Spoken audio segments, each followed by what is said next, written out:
sir. Good morning, Gokul. Good morning, sir. Good morning, Ajay. Good morning, sir. Good morning, sir. Good morning to all of you. Good morning, sir. Good morning, sir. Yeah. Good morning, Anusha.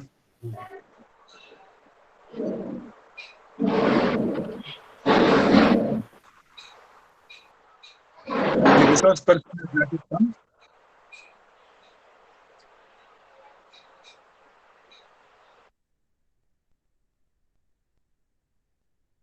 Good morning, Ruplata.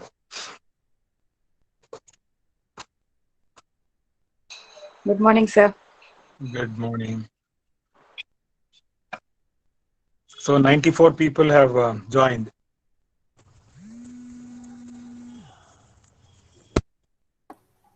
Yes, sir.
I can't hear the voice.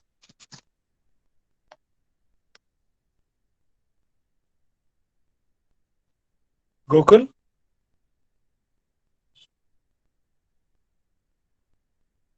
Mr. Gokul?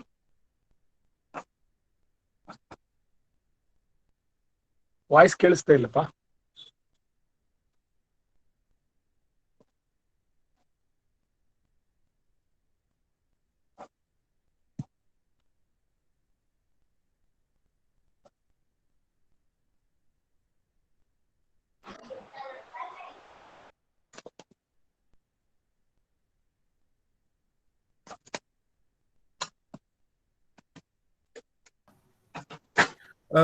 Sir, good morning, sir. I can hear you. I can.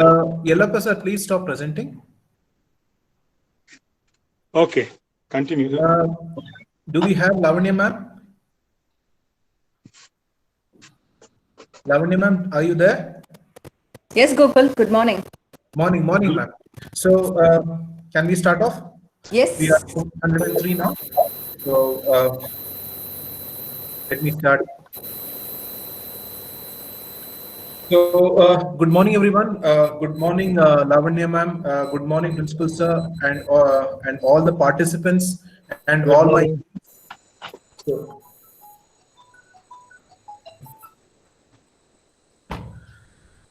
my colleagues. So, This morning we have a faculty study circle and our 18th edition of the faculty study circle. We are presenting it online. Our topic for the day is powering up personality and positivity, the 3 Ps.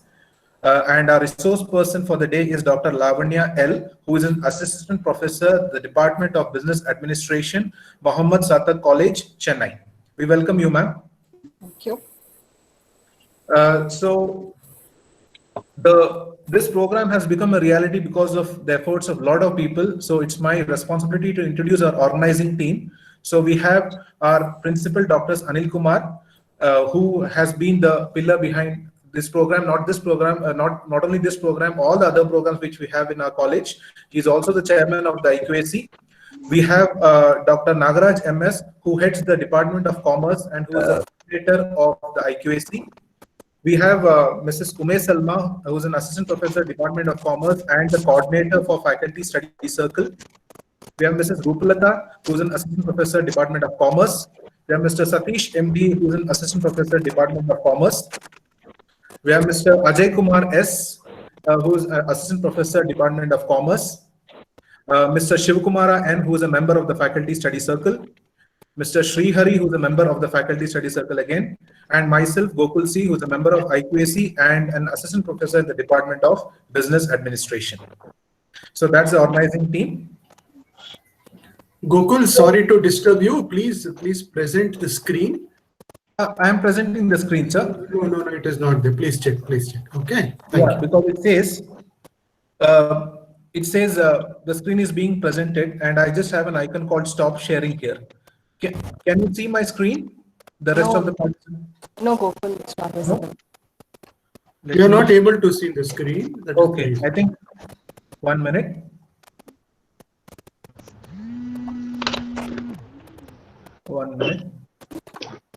Your screen is 1 minute.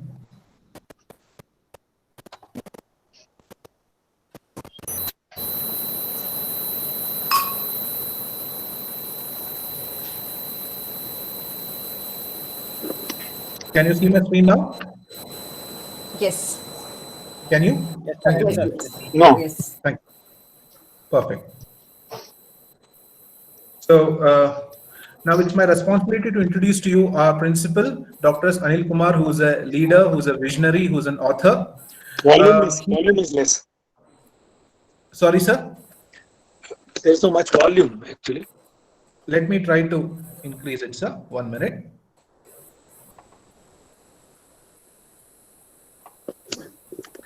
It's the maximum.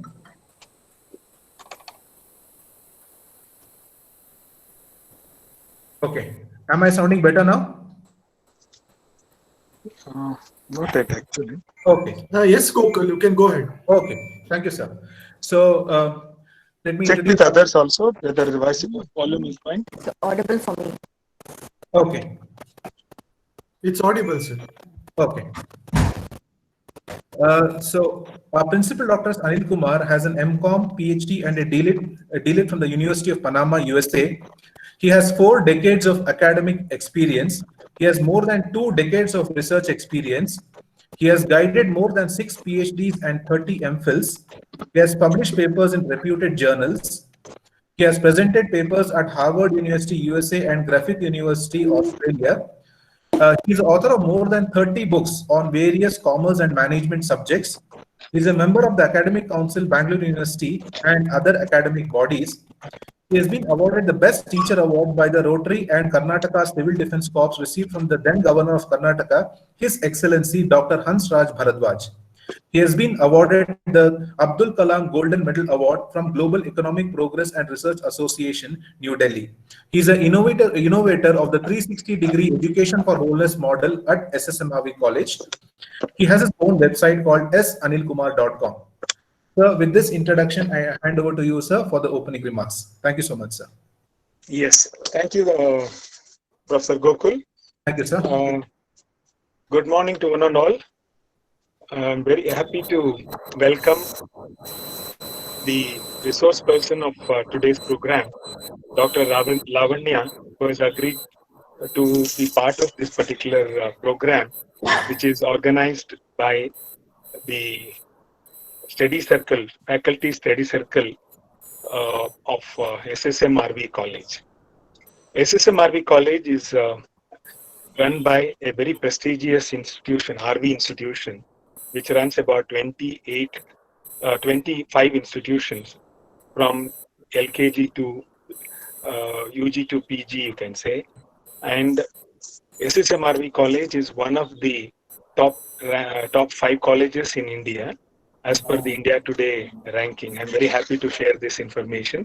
And also, of course, accredited by NAC with A grade. And of course, it has got a lot of laurels. Our students have been absorbed by reputed companies, about 96% of our placements and a lot of ranks. And also, we have initiated a new model in 2015, that is educational model called 360-degree education for wholeness model. And that has led to this kind of success in SSMRV College. So I'm very happy that our faculty members, the team from the faculty study circle, Professor Umesh Salma, Dr.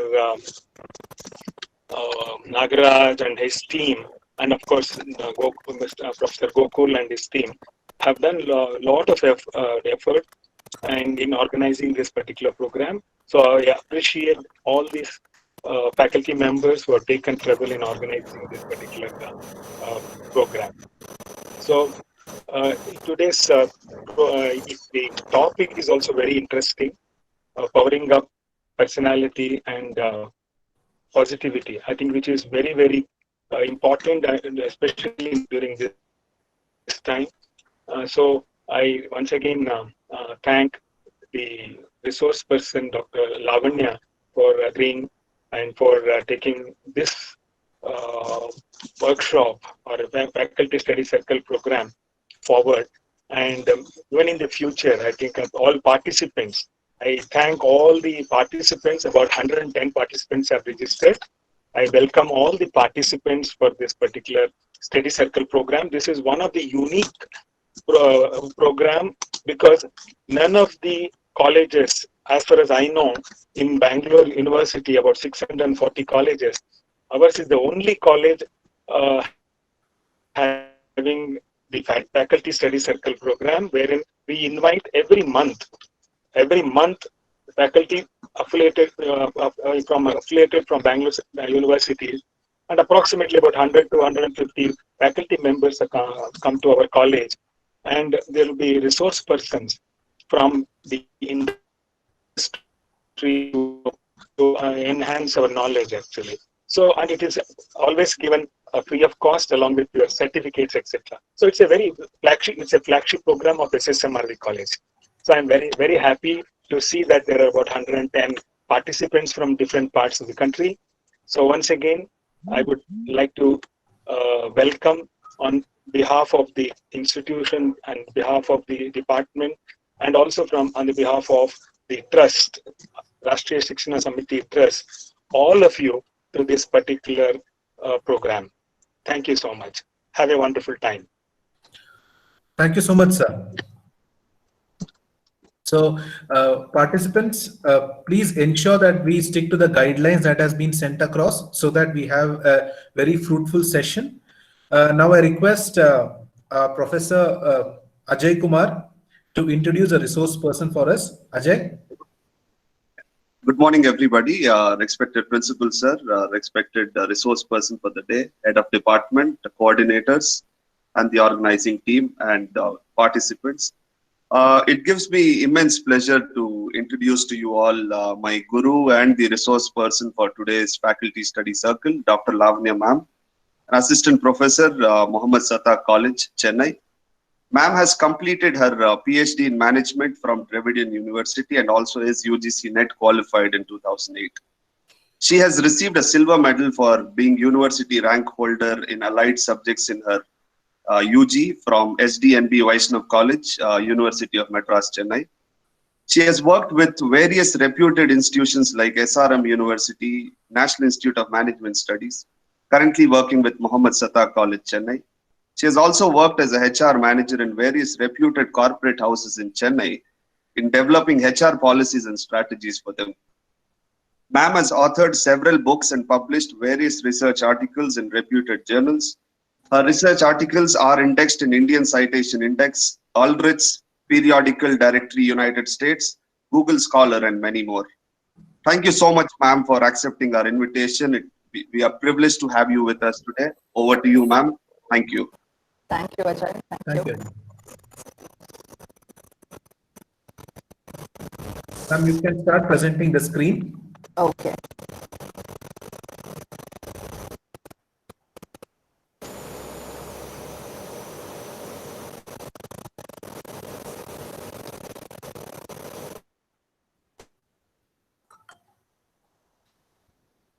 I have stopped sharing. You could. Yes.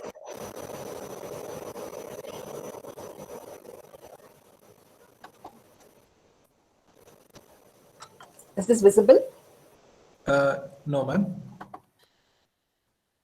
1 minute. Yeah, now I can.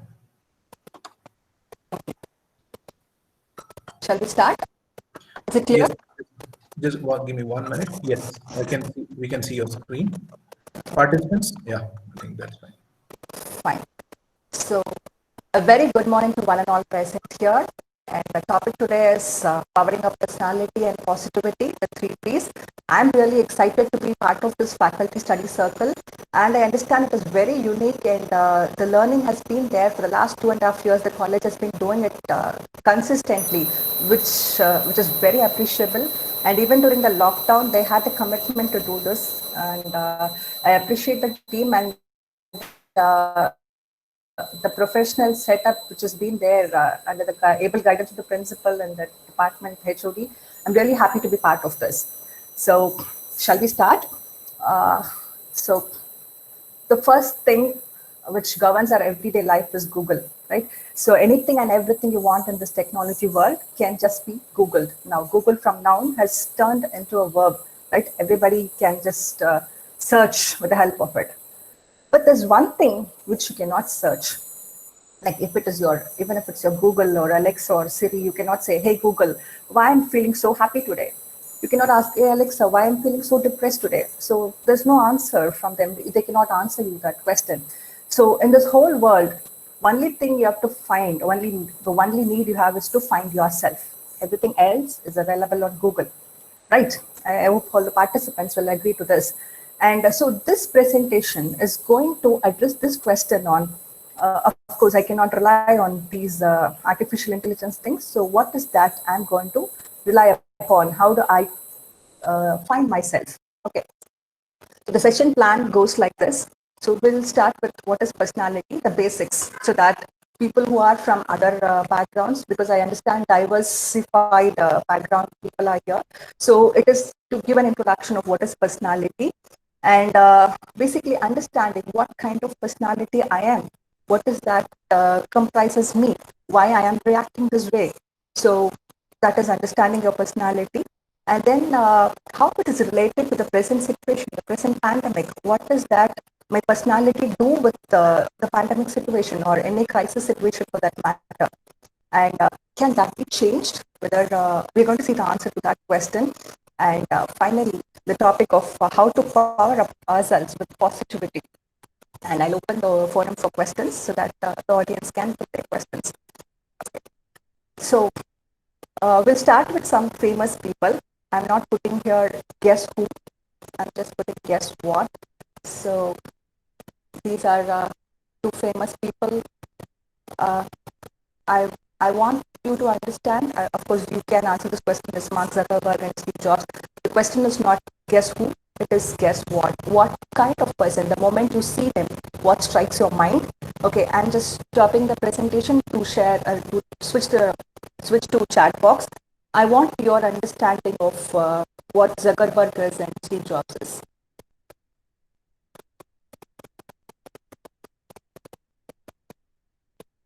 Audience?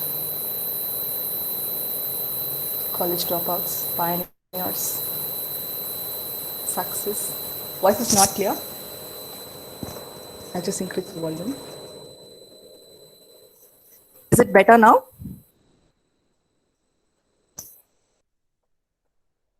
It's good. Yeah, it is now good. It's now. It's audible. Fine. So I get answers. Okay, founders, pioneers, innovators. Yes, they were failures, achievers. Right. Okay. But we're talking about personality today. So basically, I want you to give one word here. Mark Zuckerberg is an introvert. By appearance, generally, when I pose this question to audience, they say Mark Zuckerberg is a very charismatic personality. He's very friendly personality by his appearance. And Steve Jobs looks a little serious. That is what their appearance is. But then, in actual scenario, when they were given personality tests, and based on their behavior, which was studied for a certain period of time, it is the personality profile says that Mark Zuckerberg is an introvert. Even during meetings, in his official meetings or in a media presentation, he is limited to answering questions or just talking about what is exactly required. He's basically an introvert, and Steve Jobs is basically an extrovert. He loves being with people. Now, if introvert and extrovert appears a difficult term to you, we'll be discussing that, and we'll come back to this slide on why I put Mark Zuckerberg and Steve Jobs here. Okay, so now we'll start with the basic question of what is personality. Okay, so personality is something which is inbuilt. It is there with us. Okay, it is a stable thing we are. Okay, and it is something which is consistently coming out at different times in different situations. Okay, so if I'm basically a short-tempered person, anything can trigger me. A small thing like my mouse is not working, my laptop is not connecting, it could irritate me like anything. If I'm like a cool person, I know how to find things out, how to settle things, and I know how to come out of it. Okay, so personality is something which you have developed over a long period of time, and personality comes from a Latin word persona, which means mask. So all of us are wearing a mask at all points of time, and sometimes when that mask is removed, it turns ugly, right? So personality is something which is masking us. So we have something inbuilt. When the time we are born, we are coming with the DNA of our parents, and that heredity builds something into us. When we come out into this world, we have a lot of personality characteristics inbuilt in us.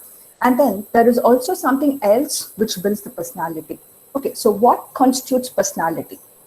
That is the next slide about how is our personality shaped, why we are the way we are today. Okay, why I am reacting to a certain thing in a certain way, why I am very caring, why I'm like a happy-go-lucky person, why I'm very outgoing person.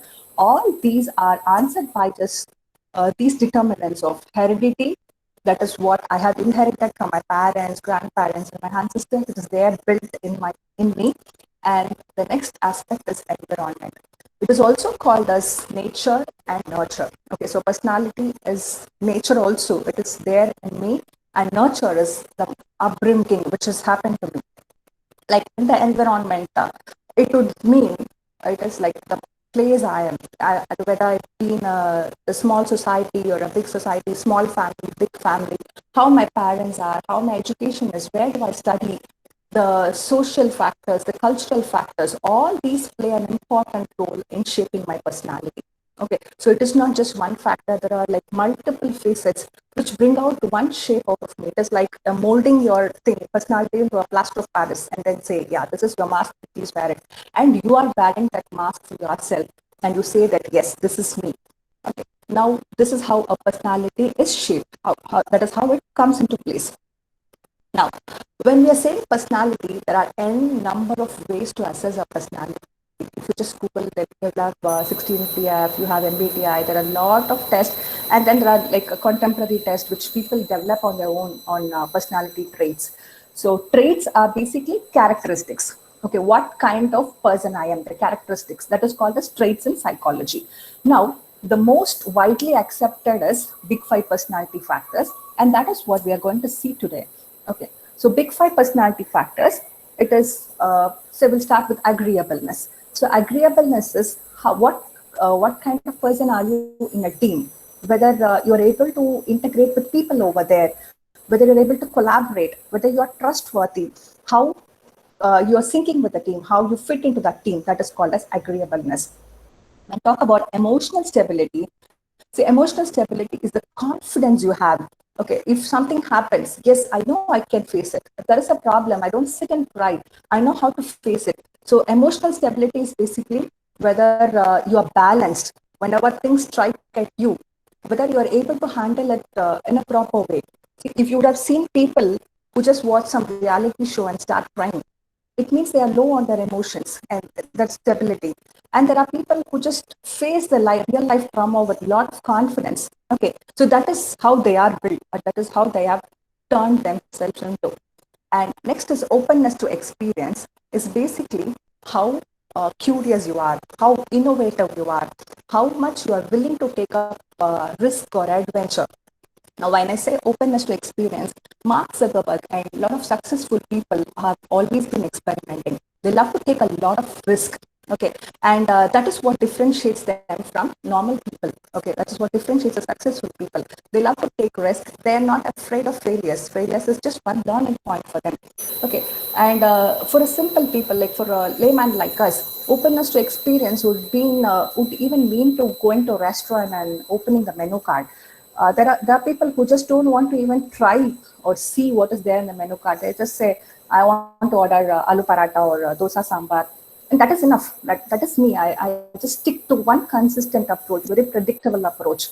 Whereas there are people who want to try the various cuisine available. Why not try this? Why not try that? So it starts, our curiosity starts from there itself. It is not that you have to try something big. You start from there itself. You know whether you are open to experience or you're not open to experience. Then extroversion. So again, I go back to the example of Mark Zuckerberg.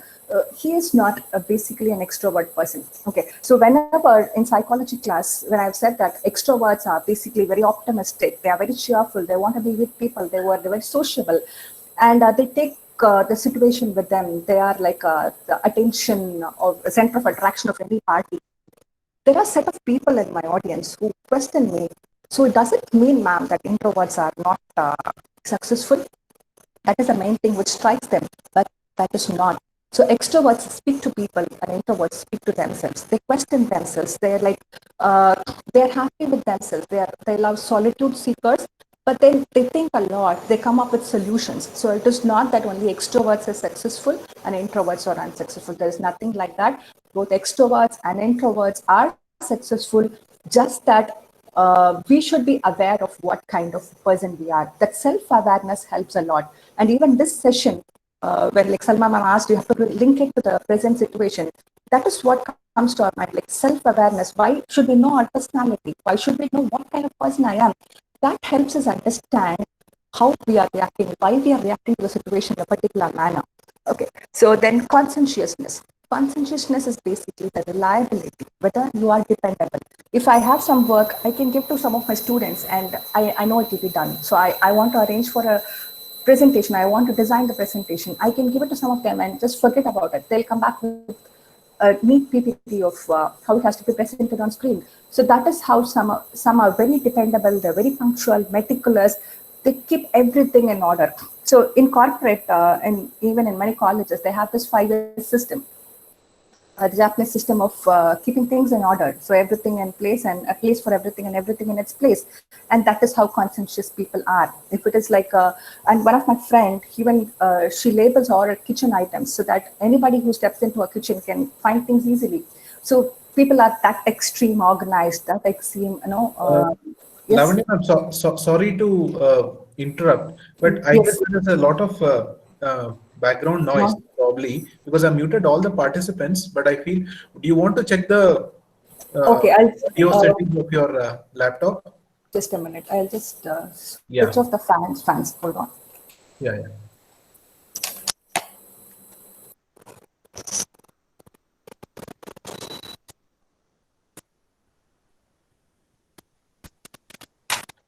And participant, Mr. Shankar Acharya, Rizwan Rizvi, could you please mute the video, please?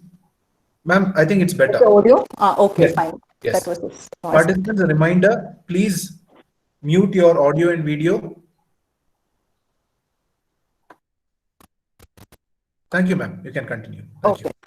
Fine. So conscientiousness people are very dependable. Okay, so they are very organized.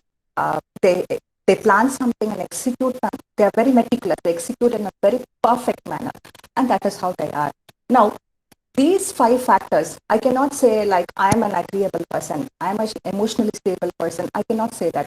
All these 5 goes into one personality. Like I am a part of each of this. I am like agreeable to an extent, I am emotionally stable to an extent, and this varies from person to person. I might be like 50% a conscientious person and 50% an extrovert person. So it varies, like 75% a very curious person, very open to experience.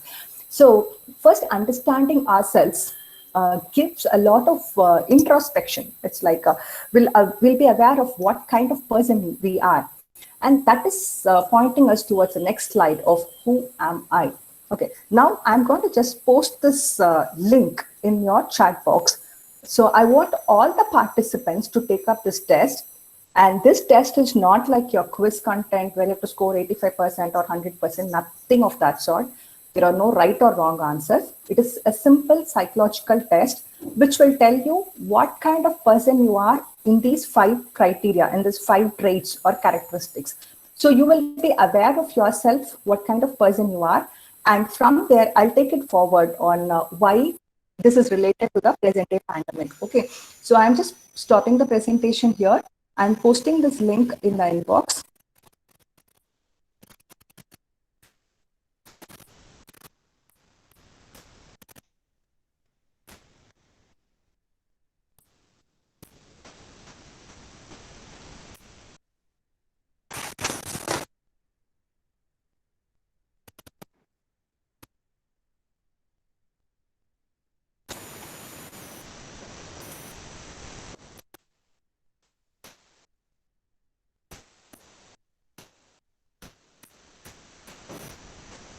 Okay, so I posted there. Yes, I have stopped the presentation. You can see the link over there. So I want a participant just to click the link. Okay, so I will give you 10 minutes of time to complete this test, and don't panic. This is not some assessment of your aptitude and all that. It is just about you. What kind of person are you? All are simple sentences. Okay, you just have to agree or disagree in the various scales given. It is just about you. So you just read through that, start answering it. If you just click it, you will get a page which describes about the test. You can just scroll through and there will be a begin assessment link. You just have to click that. Okay, and it will take you to that questionnaire page. If you have any difficulty, please post it in the chat box. So it is 11:24. So we'll go up to 11:34. And in the meantime, those who joined late, if you want a kind of a recap, I can go ahead with the recap.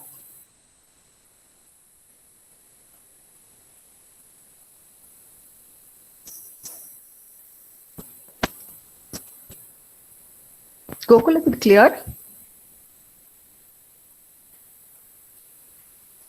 Yes, ma'am. It's Okay. clear. Clear.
So when you're clicking the link, you will see something like this. You just have to click the begin assessment.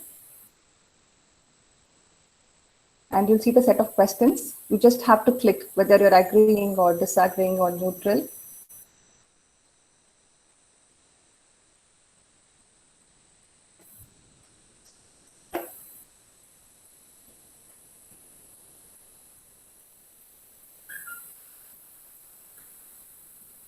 Sure, I'll do that.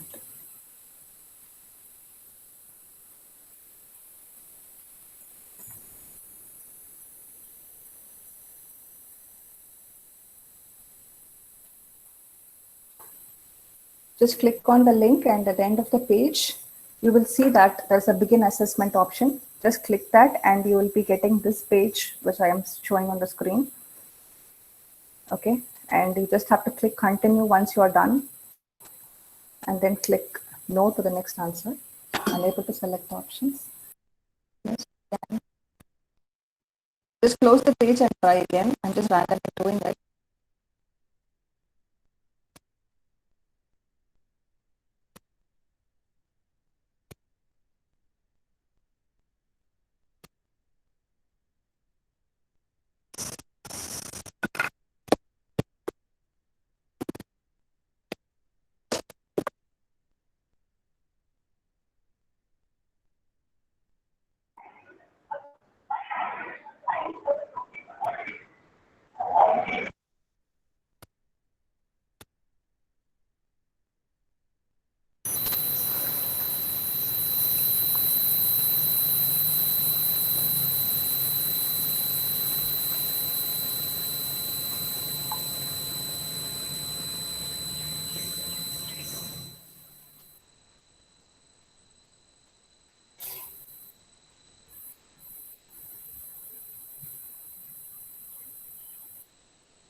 I'm not, okay, some participants are saying you're not able to select the options. Just refresh your page. It is actually user friendly. Probably there's network issues in loading that page or something else. Otherwise, it works fine. Those who have done, see maturity is good. So those who have done with this page, just click continue, and it'll ask whether we can measure your results. You can say yes, and it'll ask if you want some more questions. You can just press no, and if you continue, you will get the answers popped up because you have not completed the test. It will not be an accurate answer. So it will just give the percentage. Okay. So what kind of person I am? It is actually not correct because you have not completed the test. I hope you all can see the screen. So you will get your summary like this.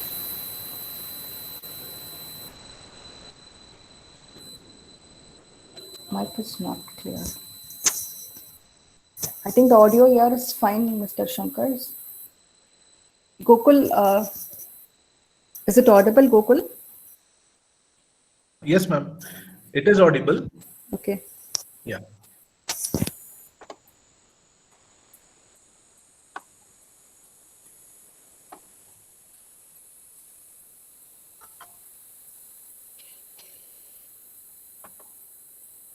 Those who finish, just keep the page with the results just like this so that you can compare yourself as we run through the next slides on what kind of person you are. That will be very helpful. Done. Nice.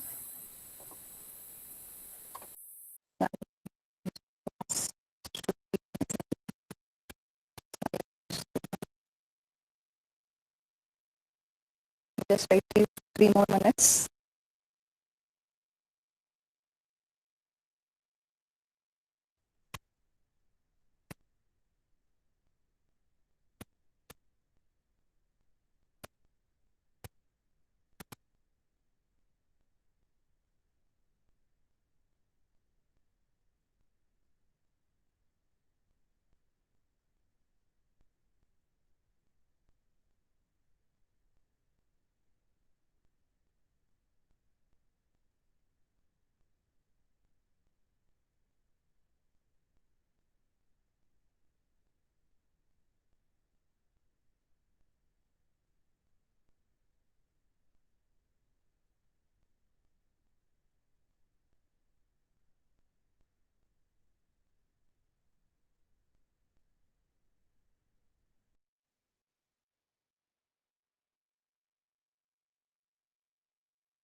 No, Mr. Vijay Kumar, you can skip the few more questions because that will take some time.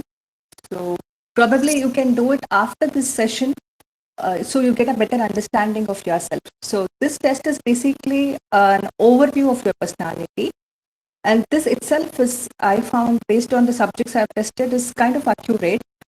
So we'll find out in just a few minutes whether it's working for you also. You can just say no to the other questions, and then you will get your personality profile. Test done. Interesting for self-testing. I'm very happy to understand myself. Thank you.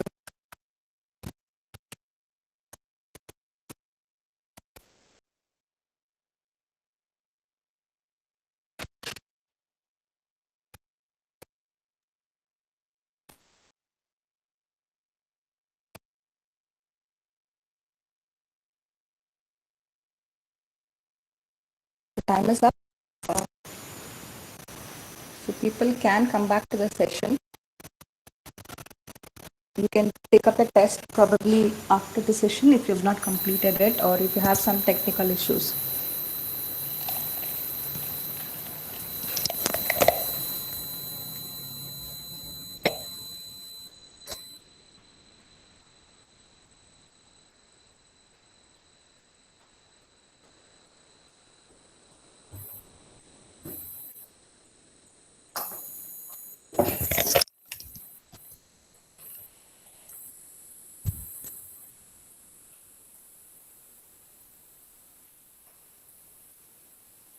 Okay, shall we start?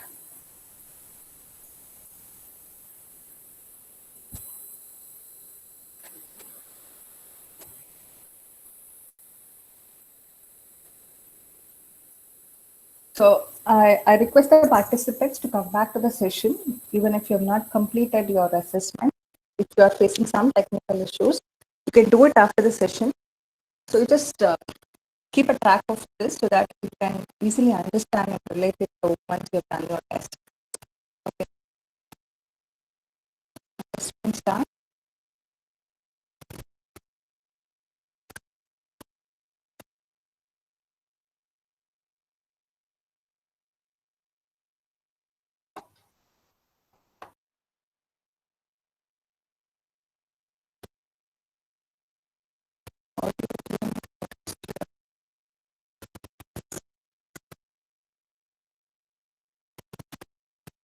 Thank you. Okay, now let us switch back to the presentation. Okay. Lavanya ma'am, do you want to again adjust the volume? Because there is... It's not clear. No, Is it no. okay? Is it okay now? Uh, I've kept the maximum. I've kept this okay. 100. Yeah, now the point it is when you speak, there is a parallel voice which is echoes there? yeah. Okay, I'll try a different headset. Just hold on. Okay.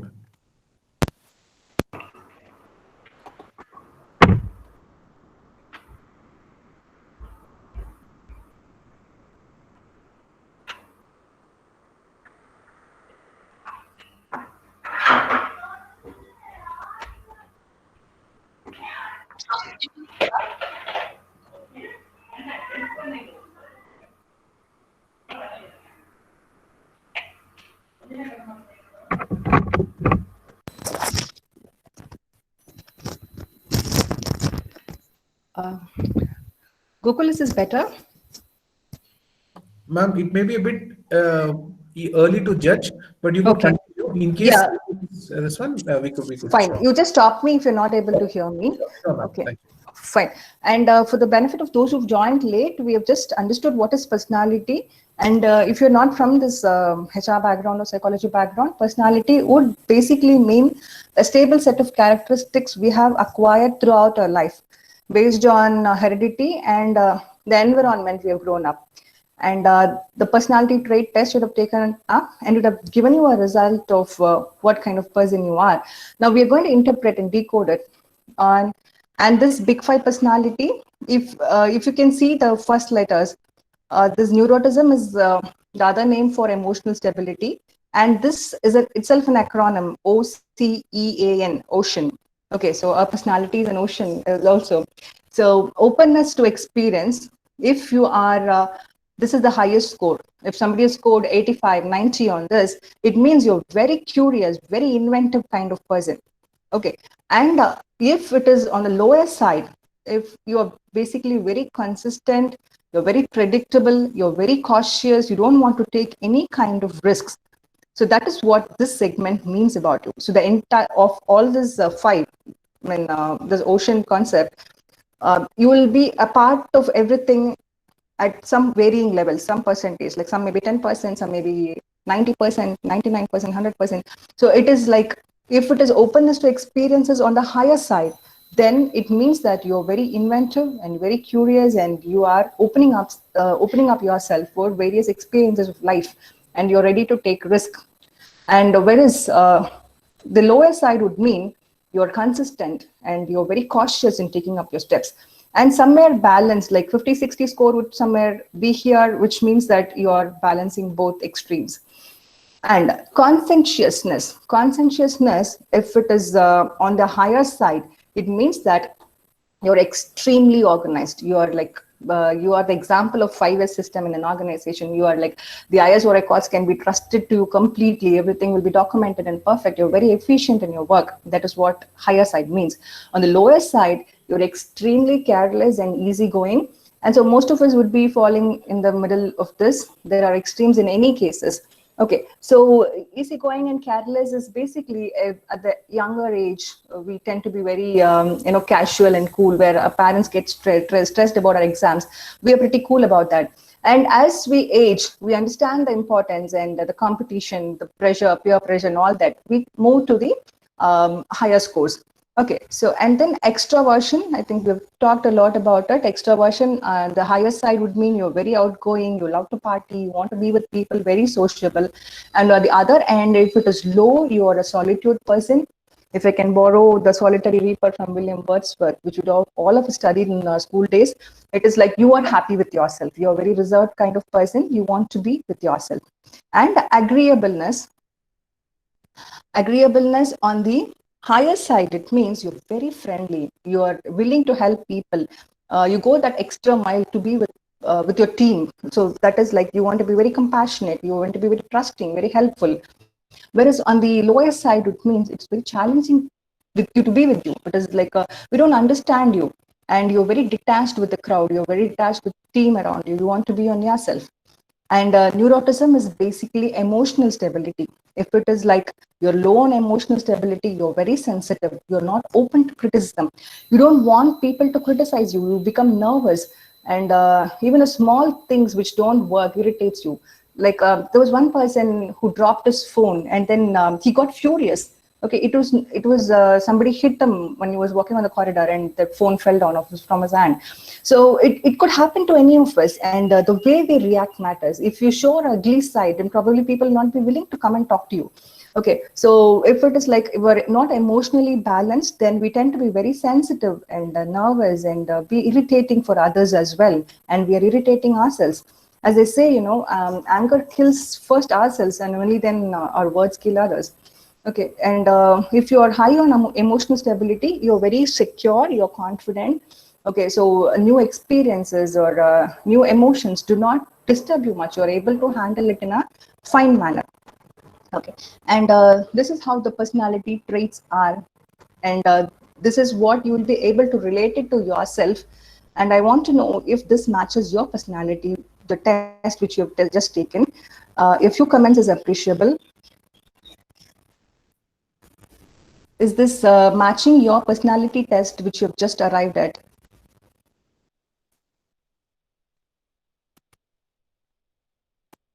Participants?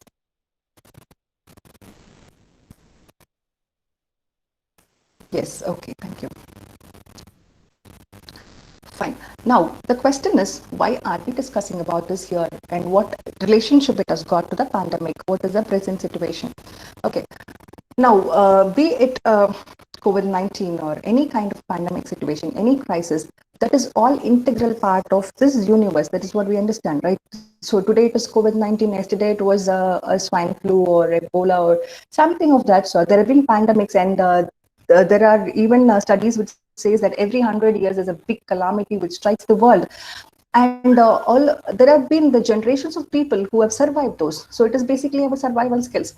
And what our personality has to do with here is the behavioral impact. What we are doing about people around us is based on three things. One is the anxiety we experience. Okay, and second is because of scarcity. Now that this locust problem is there everywhere, people are scared, like food grains are destroyed, what will happen next, we may not get food. And there's water problem everywhere, there are no rains. As far as like where I'm talking from Chennai perspective, as it is, we are a dry place. So there is like already this scarcity, there's water problem, and people are worried so much about that. And there is this thing of social distancing, and wherever you go, even if you want to meet your friends, you have to maintain that social distance. So how we are going to cope with this? And that personality I told is very stable. I have a particular mindset how I'm going to handle all these three things. So I'm presenting two research studies which are very recent and concerned with this pandemic. Okay, this is from Monash University. The research scholar has beautifully put that if your trait is neuroticism, that is neuroticism is emotional stability, if you are low, okay, and then you're not able to understand, I mean, you are low in the sense you're not saying that you go nervous and all that. You want to be away from people. Okay, you just enjoy the social distancing. But whereas your emotional stability is on loose, it's like you don't have the stability, you don't have the balance. You end up buying a lot of things, panic buying. There are people who empty the entire rack in a supermarket. Okay, so just when I went to buy a packet of noodles, the people who just had one basket of noodles, pasta, ketchup, and everything, so that they knew that they can stock it up for the rest of their life. Okay, that is that high anxiety which they experience. Okay, and then conscientiousness is basically how stable. Okay, so if your conscientiousness is high, you're very dependable. Your things are in order. I told you that FIRE's concept, right? So you have all the time to enjoy. You sitting at your home, arranging things, all the cleaning up which you wanted to do always. It be it your laptops or mobiles or your house, your shelves, racks, everything. Okay. On the flip side, highly conscientious person, they also have the ability to hoard things because they are scared. If there is scarcity, what will happen? Because they are people who don't want anything to be risked. Okay, so if you are highly conscientious, means you want things to be in order. Okay, if there is my rice can is empty, I cannot agree that. Okay, if my conflicts stock is low, I cannot agree that. I want to have that refill order every time because I'm very organized. Okay, so that could be a problem if you're high on conscientiousness, and low on that will be like you're very careless about what the government says. What is all this nonsense? That is like you don't want to put yourself under some trouble. I don't mind shaking hands even in this calamity. I don't mind. I don't think I'll get anything at all. So then extroversion, if it is like high on extroversion, of course you'll miss your friends, you'll miss your colleagues, you miss your team. Okay, even HRs today in IT companies are discussing how to manage people who want to be with their team. Okay, like work is happening fine, and IT companies report that people have been more productive when they're working from home. That is what the research study says. And TCS is even considering 75% work from home once even this lockdown lifts and this pandemic is totally eradicated. Even then, they want by 2025, they want 75% of the workforce to be working from home. Now, there is a challenge, like on the people side, there are people who want to have their water can talks in a coffee shop talks, and take a break during their work time, which is definitely not possible. Okay, so now HRs have come up with this concept of chatting. So even during your work time, just like you have a coffee shop talk or a water cooler talk, you can virtually connect with your team or friends online, and then you can have a chat kind of thing. So it is like you're taking that breakaway time officially, that you want to have a chat with these people. So that is, they're trying to virtually manage during this lockdown period. Okay, so if you're a highly extrovert person, this lockdown and social distancing will definitely irritate you. Whereas if you're an introvert person, you're generally going to enjoy this. It is very natural for you to be away from people. So you're going to enjoy this. And agreeableness is how you are coping with the situation. If you don't want to understand what is happening, you're low on agreeable, you want to compete, you want to fight what it is. If it is high on agreeableness, you accept the situation. Yes, this is what it is, and I want to try to work out on the solutions. Okay, and the last is openness to experience. Okay, if you are not interested in trying out new things, just like I told you in a restaurant menu card, even you don't want to try new things, then this lockdown is very unpleasant for you. And the research says that these kind of people can expect disgust sensitivity. Okay, so disgust is, they feel that something unpleasant is coming towards. It's like watching a horror movie for them. Okay, so the other side, if you're very open to experience, then you take this as an adventure. You bring out the creativity in you. You try to handle problems in a different manner. Okay, and you'd have seen newspapers which come out with various designer face masks. Okay, I'm not talking about Louis Philippe or Peter England, though they have their own designer masks design, and the fashion industry is coming out with wonderful ideas of masks for people. I'm talking about a common man who tries to have a cloth mask, which he has handmade it. Okay, he or she has handmade it and wearing it and showing it off. Yes, I've done this during this lockdown. It is like, I just have the needle and thread and a piece of cloth. I could do this, and that shows the positivity in them. I'm not talking about the brands. I'm not talking about big corporates. I'm talking about a normal man, okay, who is like out on the streets, and he just have that piece of cloth in which he turns it into a beautiful mask. That is his experience level. That is his positivity towards this lockdown. Now, there's one more research study which says that yes, there is a link between your personality and this present COVID situation. And that is a study in Brazil. They conducted the study for about 700 people who were asked to be on self-isolation, or they were quarantined suspecting COVID.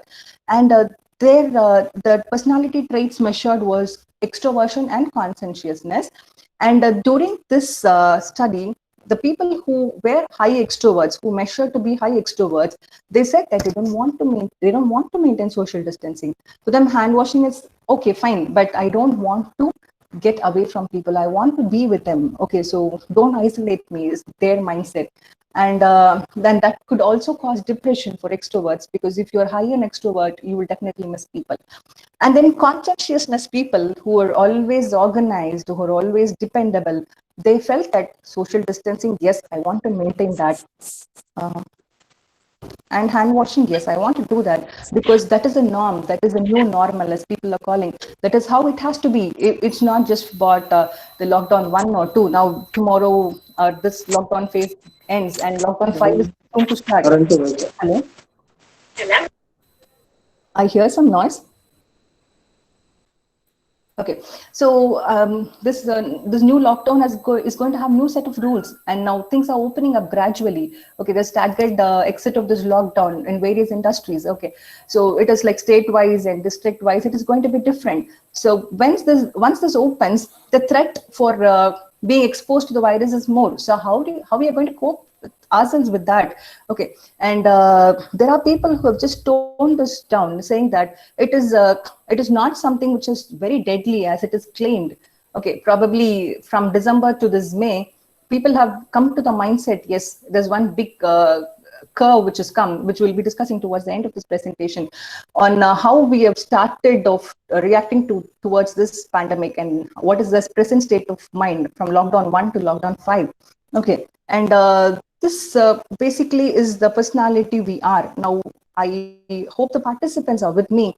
I just want to check the chat box if everything is fine. Are you able to understand what I'm trying to say?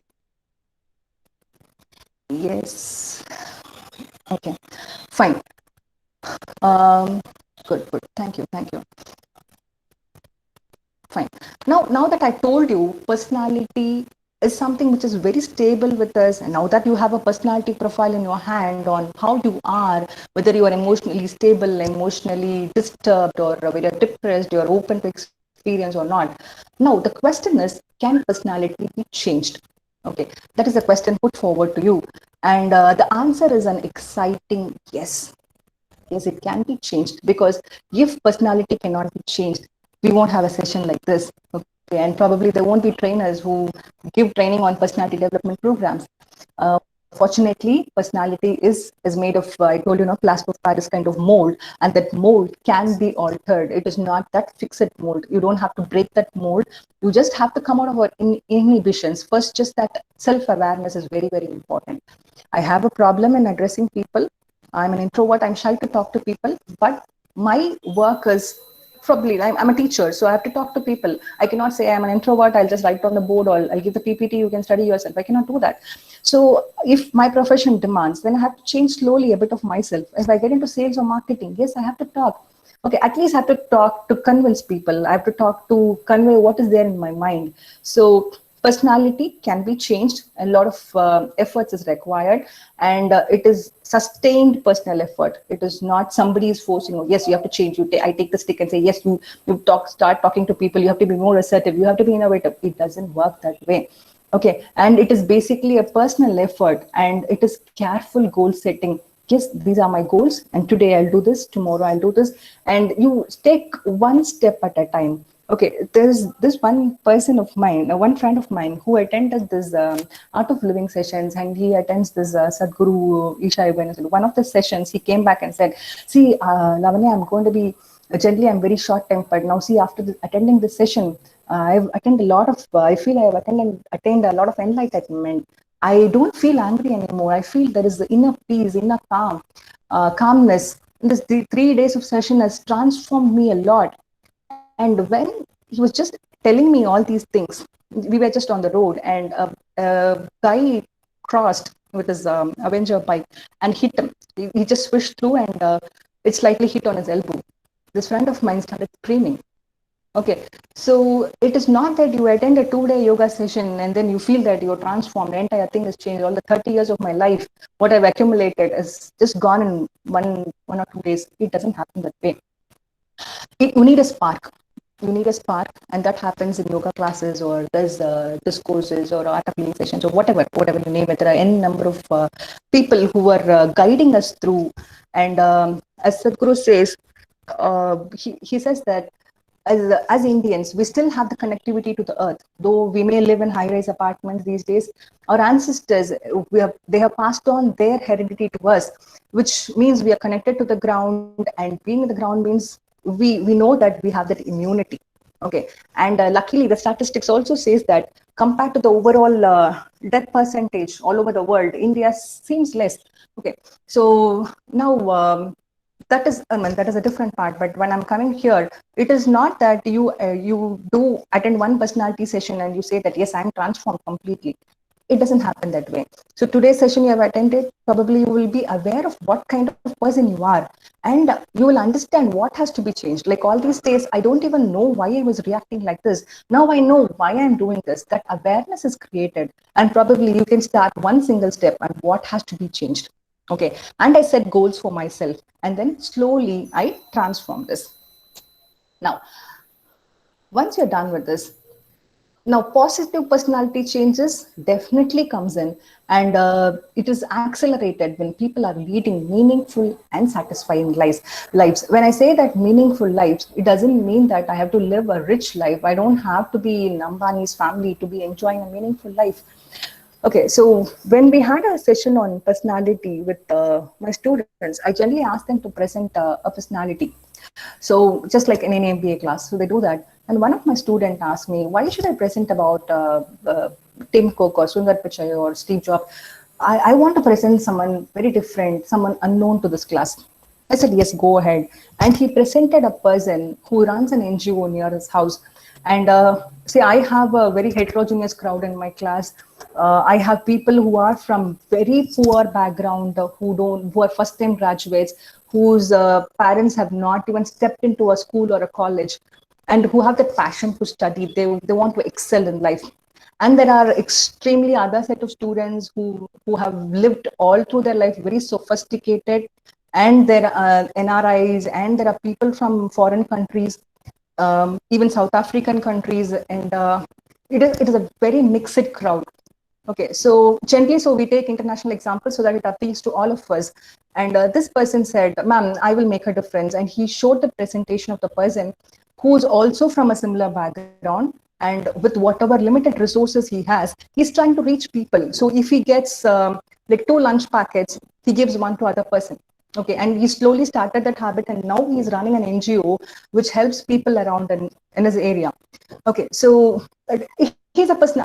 For me, Steve Jobs may be good. For me, Mark Zuckerberg may be good. For me, Sundar Pichai may be appealing. But for that student of mine, that person who runs an NGO is a very positive personality. For him, he appeals. Okay, for him, he makes a difference. Okay, so satisfying life is not something which is very beautifully decorated houses or bungalows or reading a rich life, luxurious life. No, this pandemic has taught us that all these things we build up, furnishing our wardrobe with meaningless list of clothes, and our chapel stands with n number of shoes and slippers, all that becomes meaningless. Okay, unless you value yourself. And this pandemic has taught us that there has to be a change inside, and this has led to a lot of introspection. Okay, so probably if I were addressing you on the first lockdown, our thoughts would not have been the same.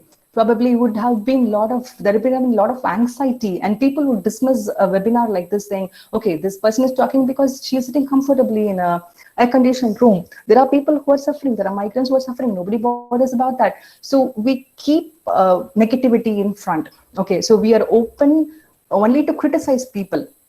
And it is like, and a lot of the social media influence and other things which comes to our mind, it is like, just they always say, right, on a piece of white paper, a small black dot makes a lot of difference. And people are worried more about that black dot, which is not even a significant point, 5.05%. Okay, so they are worried. If I ask something how I am, you could have dressed better. This earrings doesn't suit you, and they come up only with criticisms. So how meaningful the life is going to be is based on what I am from inside. Okay, so yes, personality can be changed, and I have this interesting personality in front of you. This is Muniba Mazari. Okay, and I want to know if any of you have heard of this person. I want to know if you have anyone has heard of this person. Okay, that's good. Okay, she is again very inspiring personality.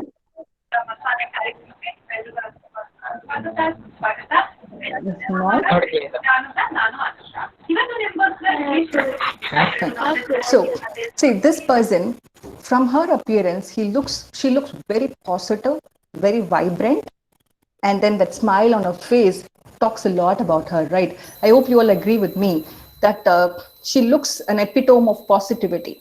Okay, and this is the present life she's leading, and there is a past to it. Okay, so there's just that, like they say, somebody shared on WhatsApp, behind this success, there's always some unsuccessful years as well. Okay, so she is presently the National Global Goodwill Ambassador for UN. It's women from, she's Pakistani basically, and she is the first wheelchair model. Okay, and she's a motivational speaker. Now, if I just say that, probably you'll say, yeah, there are so many people who are disabled and they're physically challenged, then they come up in life.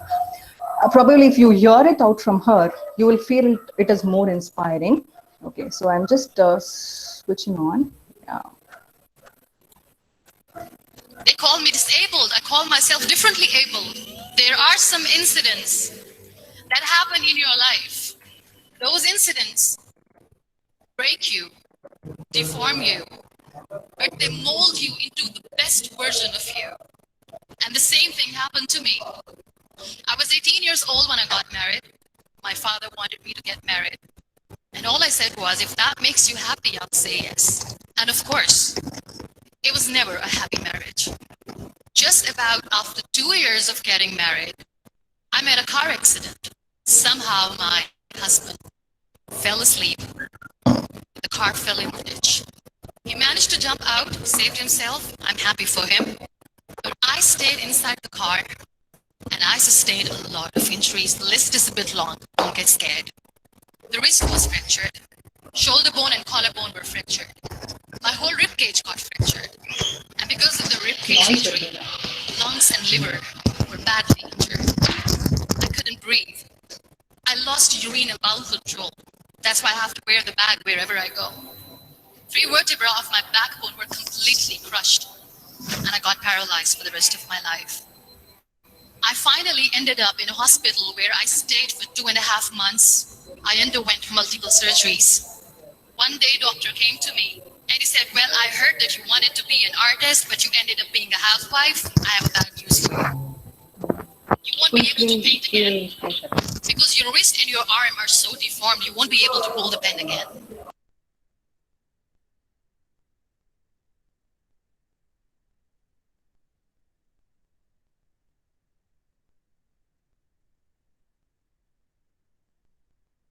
Lavanya ma'am, looks like you have muted yourself.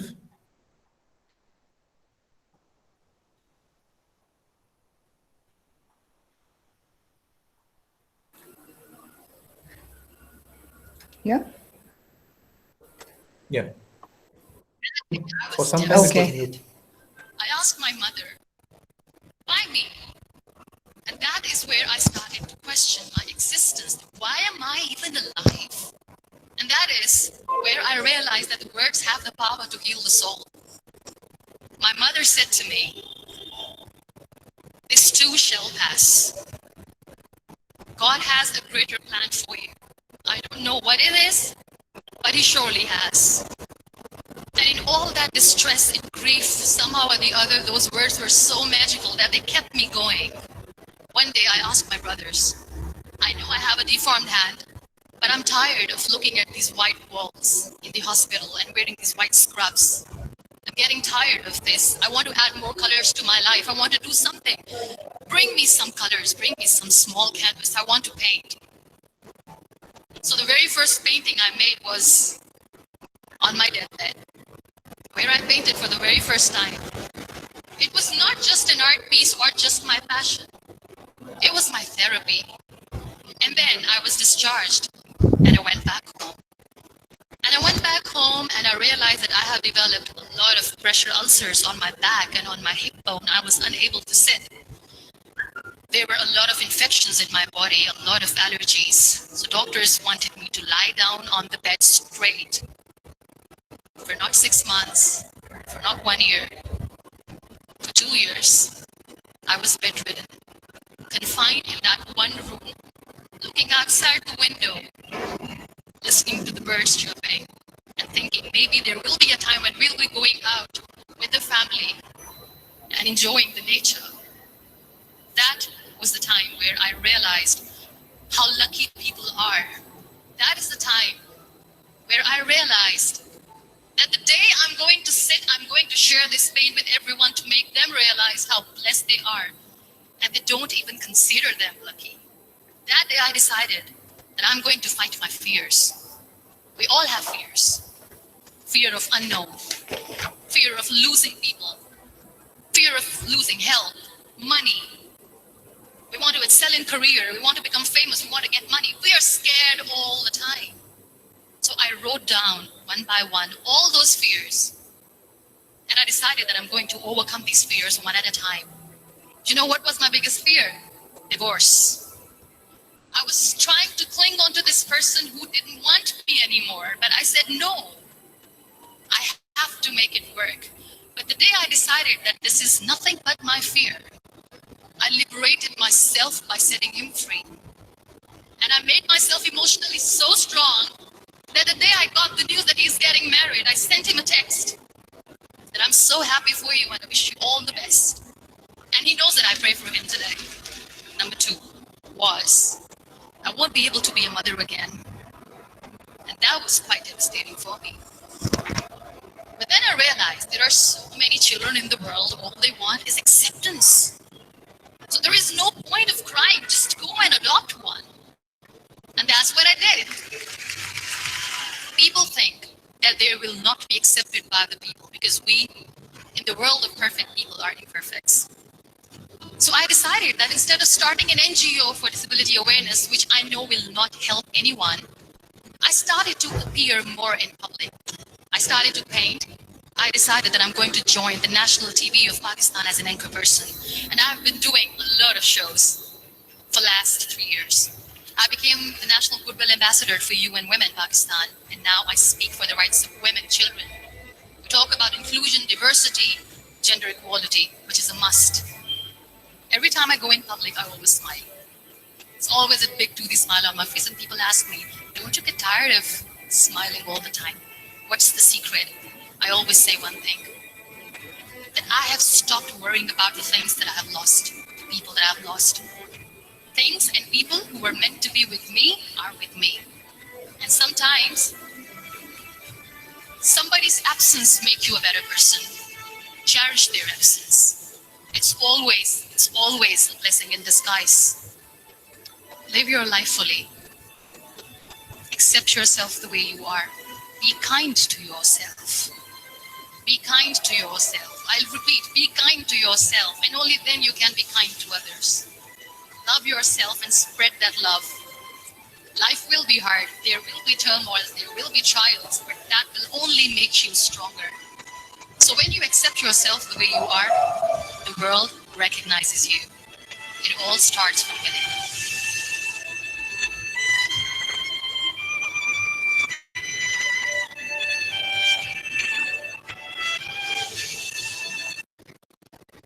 Okay, and that's a very inspirational story. So it is not just another person who's there as a TV anchor, who's a wheelchair model, and this gives a lot of inspiration, and it reminds us that our personality can be changed too.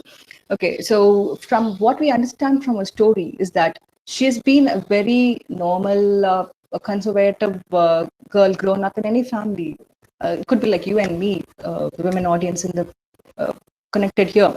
Okay, so she wanted to just make her parents happy. She got married for the person they told her, and when life threw challenges, and it was not just one by one, it was like one root shock to her. The trauma itself transformed her. So it is basically how we look at our life. So we crib about not getting the groceries, and it looks so intimidating and humiliating in front of people who have a big challenge in life, and how they beautifully handled it. And now you look at her, all the photos, as she said, she keeps smiling. That positivity is very instant. That smile is very contagious, and you feel that there is no problem in life at all. If at all anything, that can be definitely be overcome, and we have all the power within. As Swami Vivekananda said, it is all within. It is all within us. To just have to have that awareness. I repeat that awareness, that self-introspection will definitely make us a better person from where we are. Okay, now after sharing that inspirational story, I was telling you about this. it is like from lockdown 1 to 5, how we have made a curve of ourselves. And this is by Kubler-Ross. There's a grief cycle. It is not just about COVID-19. So any kind of traumatic experience in your life, which is a big thing, like as she said, divorce was a big fear, and losing people and acceptance from the society. There were a lot of things. So even in our daily life, we experience a lot of pressure on us, whether we'll be able to cross this. What will happen? What if I don't deliver? What if people don't accept me? What if my team rejects me? What happens if my project proposal is not accepted? There's so many things. And this cycle beautifully demonstrates how generally a normal human being reacts to any kind of grief. Okay, so when it starts with the denial stage, so denial is basically, we try to say that this won't happen to me. Okay, I still remember when in January, my pediatrician told me not to take my kids out. There's a huge trade fair which happens in Chennai every year.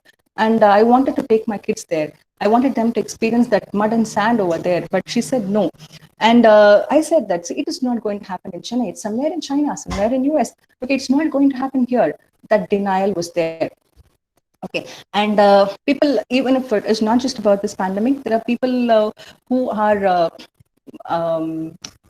cancer patients who deny that they have this kind of, even if they have symptoms, they don't want to go and diagnose themselves. They are in that denial mode that I won't get this.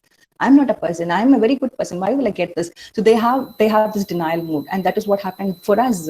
Like in the beginning of when this COVID was circulated in the media, we said that okay, we are not going to get this, and especially Chennai, and other hotter climates, people are saying if it is hot climate, we're not going to get this.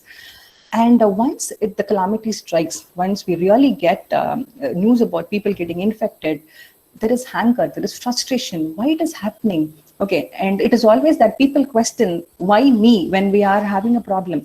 They never question God when we are getting positive things from Him, right? So when we always say, when we are in a very traumatic experience, we ask God, why you have given this to me?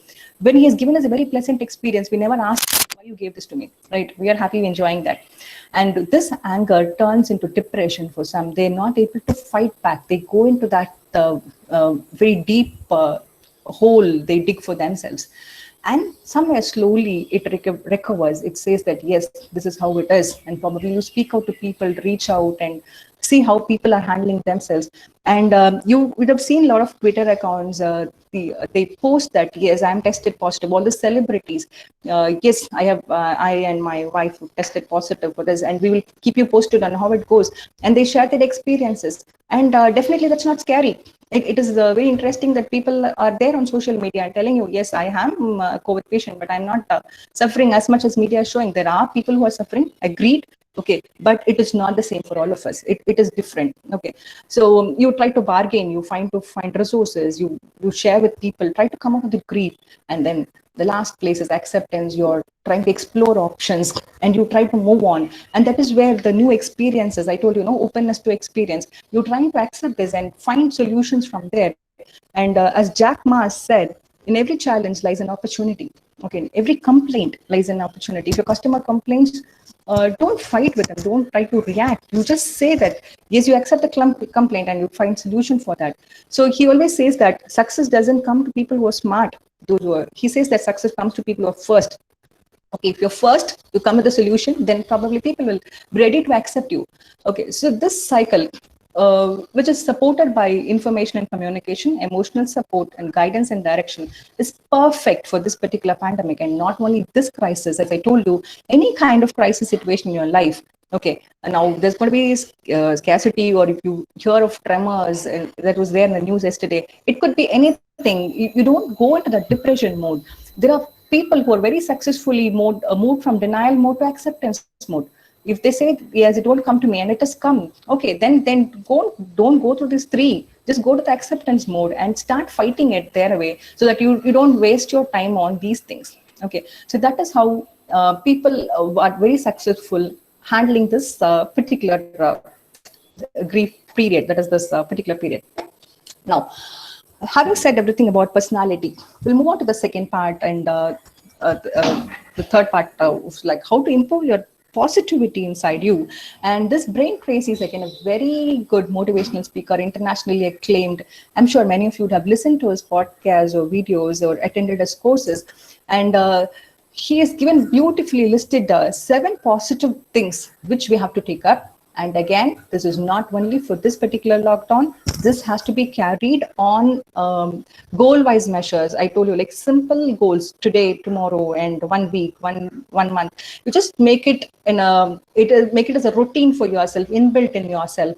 Okay, make it as part of your DNA so that you are able to carry this throughout your life, and you make yourself as a positive person. You just saw Manipa, how she's been very an icon for positivity. So that is how we should mold ourselves too.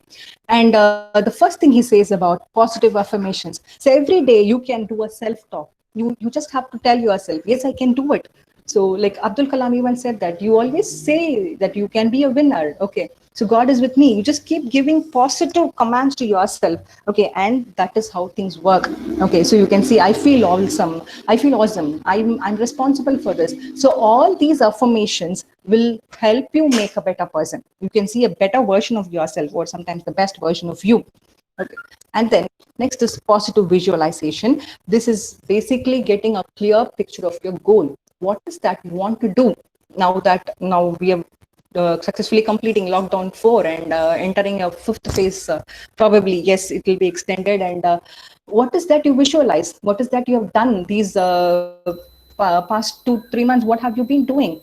Oh, so if you're not done anything, it's fine. So what is that you're going to do from today? There are so many online courses. There are so many webinars which are happening. I'm sure like a lot of you would have been attending that. So and you take one small step at a time. Probably there are people who wanted to learn guitar all their lifetime. This is one time you can try it out. You can just, if you have a guitar at home, probably there are online courses, you can try it out. Okay, or you wanted to be an artist, there are online courses. If you want to do science experiments, you want to enroll your kids for summer camps, everything is there online. Technology has been a bliss in this particular lockdown. Okay, so visualization is getting a clear picture. You should know what is your destination, what is your goal, what is that you want to do with your life. And that once you know that goal, you make small, realizable, reachable goals, and that will help you a lot. The next is positive people. Always be surrounded with positive people. Okay, there are people who just criticize you, who just pull you down, and if you're going to be with them, you can never attain positivity. So you always surround people with positive people, or you make negative people into a positive thing. Okay, so just like you have a transactional analysis, which you say like, I'm okay, you are okay stage. Like you always feel that, yes, I'm in a good position and people around me are good too. Okay, so if you keep thinking that, okay, the neighbor who's just next to me, he just bought a car, or he just got another villa.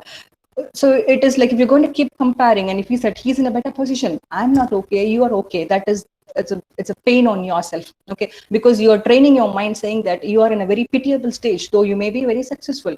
Okay, and you are thinking that others are always in a very good position.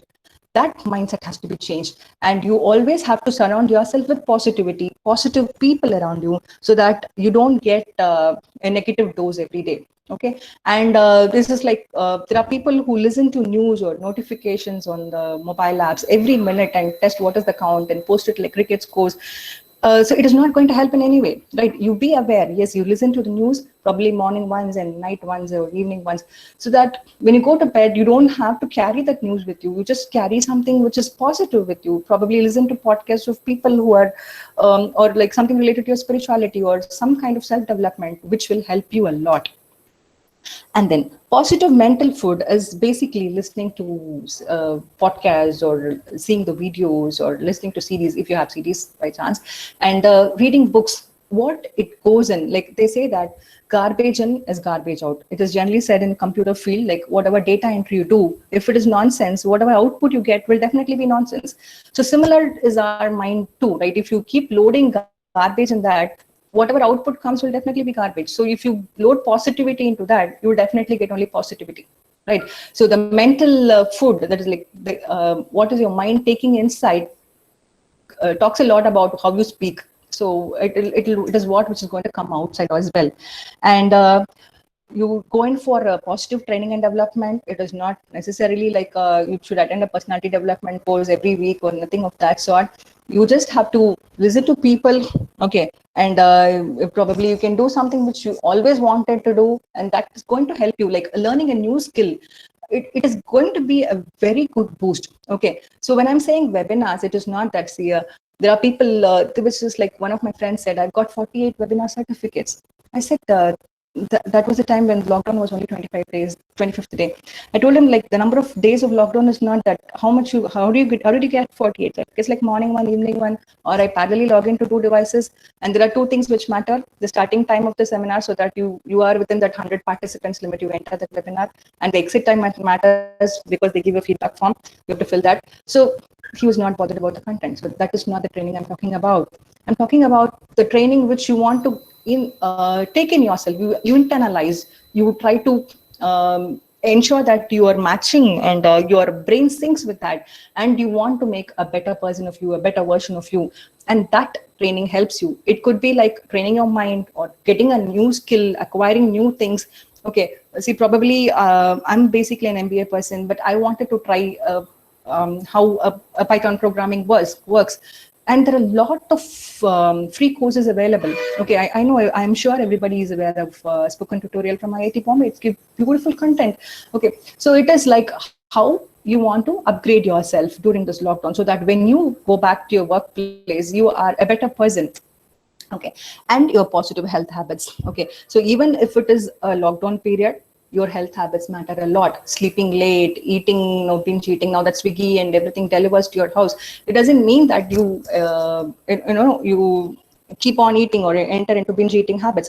You have to have a very healthy eating habits, and that also reminds that you have to do your exercises properly, and you have a set time. Even if it is 7 o'clock in the morning, ensure that you're waking up at 7. It is not 9 or 10.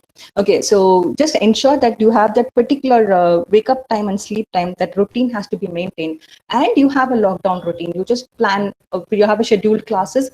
We can have that, probably, like I have morning classes generally for my students, and afternoons I spend for my own training and development. So it's basically, you can split your day into organizing the way it suits you. It differs from person to person, and this routine should also have your exercise or yoga or meditation, whatever you do, your prayer time, because that is very, very important. And these are the times where you can even tell your kids, and they understand better, because that is from my experience, that they can relate God better in these times. Okay, and this develops a positive mind spirit for them also. And the last point he has stressed is on expectations. Okay, so you have small expectations, and it's like, for example, today I'm going to bake something. That expectation, that excitement should be there. Just like if you see a 5-year-old, it will be like excited about everything around it. Okay, or a 3-year-old, it will be just going and touching everything and finding out what it is, why the color is like this, why this is made of a plastic, this is made of clay, what is this? Okay, they have a lot of questions. That curiosity, okay, that curiosity slowly dumbs, as we grow up. We think we learn a lot, but then we are cutting down on the questioning part. We don't try to understand what it is. Okay, and if you don't understand, we don't even ask people. It is like, okay, I don't understand, that's it. Okay, but these expectations, a small things should create some excitement in you. Okay, so that makes your day. That definitely makes your day. You try it out. Okay, even if you're small, enrolling for a course, like if you decided that June 1 I want to enroll for an NPTEL course, probably that should excite you. That excitement, that will bring a positive feeling inside you. Okay, so these are from Brian Tracy, and I have something to add on to this. It is basically, we have received so much from this country, from our society we are living in, and we should give something back to the society. Okay, so there are people around us who have been helping others. Like, it is like, I'll just tell you one example of Vivekananda Youth Forum. They have started their own channel. When people were fighting that 10th exam should not take place because people would have forgotten things, or there are so many other issues, these people found an opportunity of teaching online. They run a channel, and they teach like mornings or evenings. They have a fixed slot. They ask people who are appearing for 10th exams to log in and clarify their doubts, and they have a scheduled class. It doesn't have any charge. They don't do it expecting some kind of publicity. It is only for as a give back. It is like a CSR activity as an individual. Okay, it is not even a society. So it as an individual, it's not even a company. It is like as an individual, what is that I can give back to my society? It is basically the knowledge sharing session. I would say this is the best example of this online thing happening. So whatever knowledge I have, I'm sharing, and I'm learning from other people. There are so many webinars which have taught me a lot of things. Okay, so it is like something which you can give back to the society as an individual. What is that you can contribute instead of just complaining, this is not happening, that is not happening. It is that what is that you can give back to the society. And you can always help your neighbor, or you can even help the security guard in your apartment premises, or people who are definitely sick, or old person who cannot go and fetch their groceries, or if they're away, probably you can feed their fishes. There's so many things you can do if your neighbor really wants your help. And there are people around you, just around your premises. You can see a lot of people whom you think that they need your help at this point of time. So we are so blessed, we are so comfortable sitting at our houses and connecting to a laptop and address, able to access so many things. Just think of people who can't even think of this kind of setup. Okay, so we are not in a position of complaining. We are all blessed to have we are blessed to be in the position of helping others. Okay, so I reiterate on that point. And then probably you can call your old friends, have a good chat, and then catching up on things. Okay, so that it gives you a refresher. It gives like that bargaining stage of the grief cycle. It is like, if you're feeling, yes, I'm depressed, probably you can call your friends. They are the one who can, who have been through when you are young, and who have been experiencing life along with you, your school friends or college friends, and they would make a lot of difference when you talk to them. And you have to restrict your social media usage. You just have to say that, yes, I'll not be using it from say 11 to 2, or every day. This is like my social media usage time, so that it is very difficult to unplug, but we have to be away from these, so that negativity in there should not transfer to us. And then this I put as a last thing, but that is the most important thing. You have to appear confident. Whatever the crisis be, I know I can face it. That confidence will help a lot. And one good thing about appearing confident is, I'm not saying that you have to be confident. You can just appear confident. You can just smile and face people. And this is something, even if you fake, nobody can find out. If you have that bold smile, inside you might have the fears, you might have a lot of apprehensions, a lot of inhibitions, but you just appear confident in front of people and smile. People will definitely not know that you are a scared person. They know that you're confident. They trust you, and they feel that they can take confidence in you. So these things will definitely help to improve our personality and bring a smile on us and make us appear confident in front of people. Okay. Now, I just have a few pictures, and before that, I just want to know if the audience are with me and they're able to relate to the presentation. Not audible.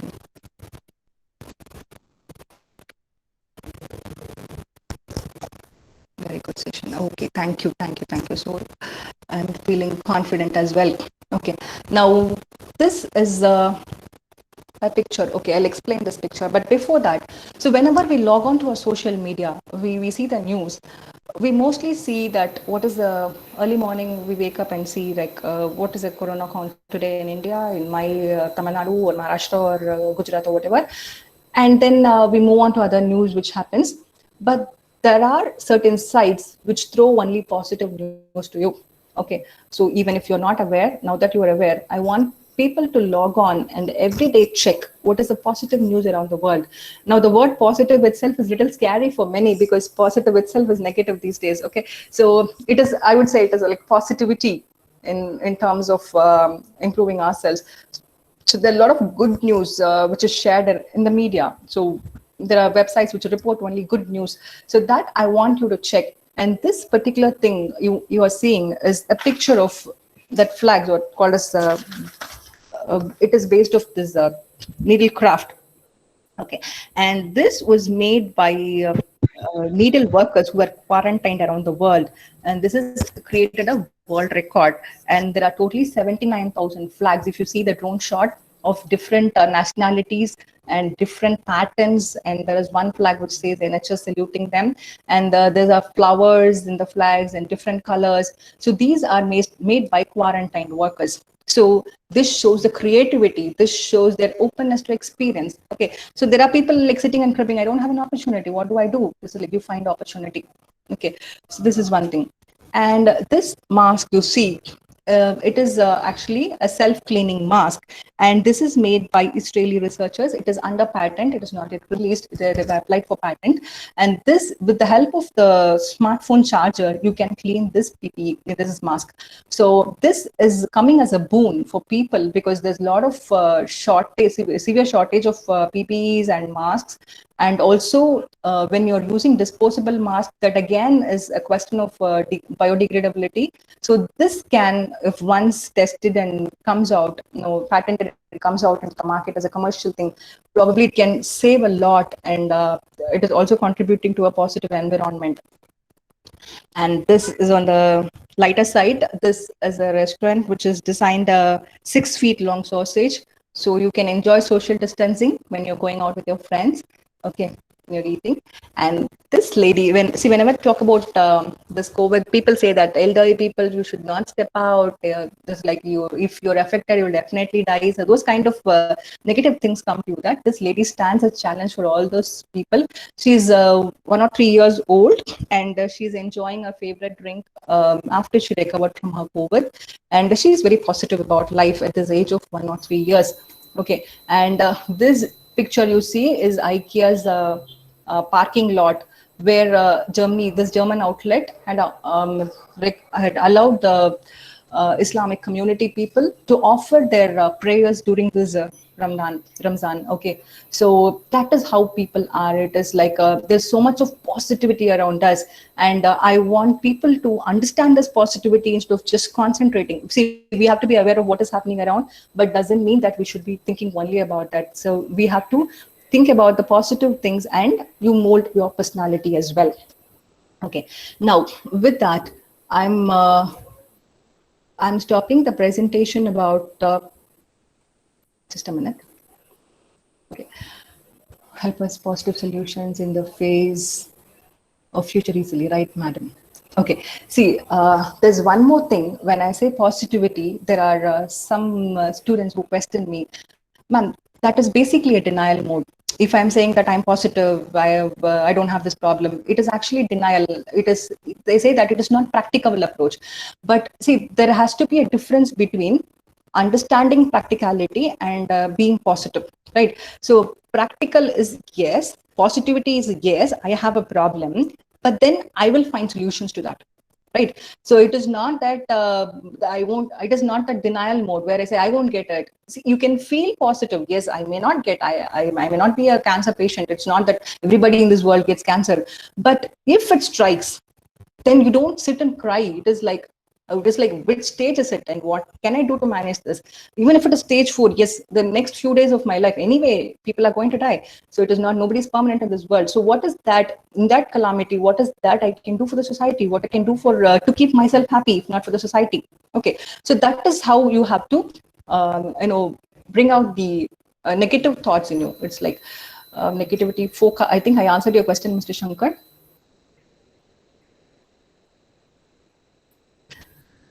Fine. So now I want you to take up a paper and pen. Okay. So fine. Thank you, sir. Take a paper and pen, and you completely visualize.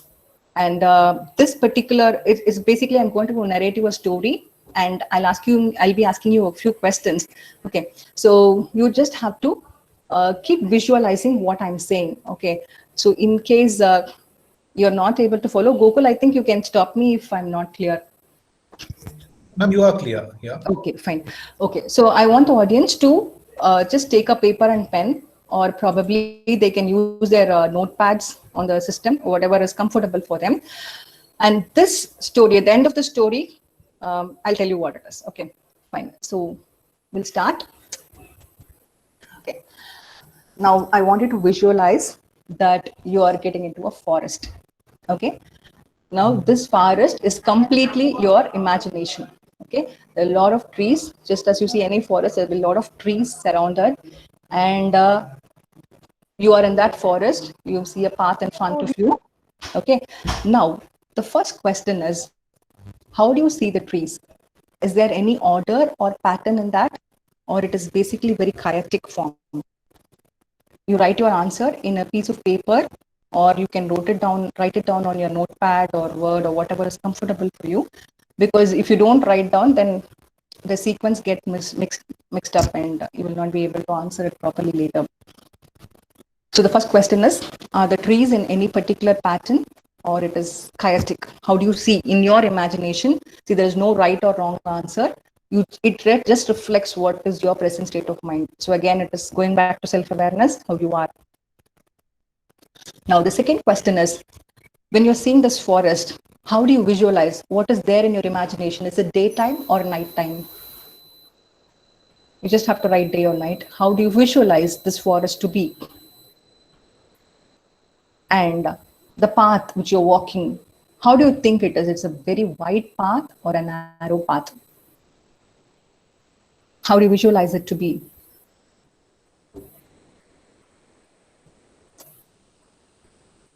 Now, you're taking the path, whichever you've chosen. It could be a wide path or a narrow path. It's your imagination. It's your life. So you're just going through that path. And when you're just walking through that path, you see a key on the ground. Okay. Now, the question is, in your visualization, what is that key looking like? It is looking like an old key or a new key. And whether it is looking like a big key or a small key.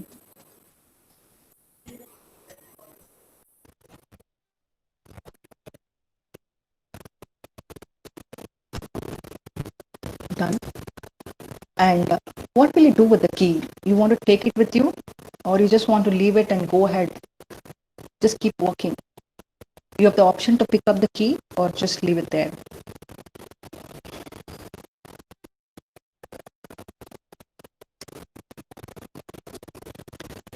And then, whatever is your choice, you could have taken the key or just left it there, and you keep walking. And then you see that a bear is coming in the opposite direction. It's just approaching you. Okay. Now, how do you think the bear is? It is very disturbing. Menacing is basically disturbing you. You are scared, or you feel that it will go. It is a little friendly. How do you think the bear is? It is disturbing, menacing, or it is friendly? And next question is, how big is the bear? Is it small bear or a big one?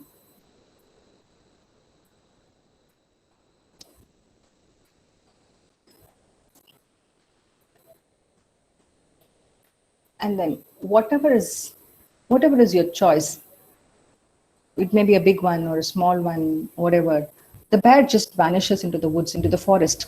Okay, it is not disturbing you anymore. And you continue your path, you just keep walking. And then as you keep walking, you see that the path ends to a house. Okay, now from inside the house, you're hearing some noise. There's somebody raving inside. He seems deranged. He's like, you feel that person is not mentally stable. And he keeps screaming and he asks your help. He's asking you to unlock the door and he's requesting you, he's pleading you. Okay, and he's asking you to let you out of that particular door. Will you open that door for him? The answer could be yes or no. Will you open the door for this man?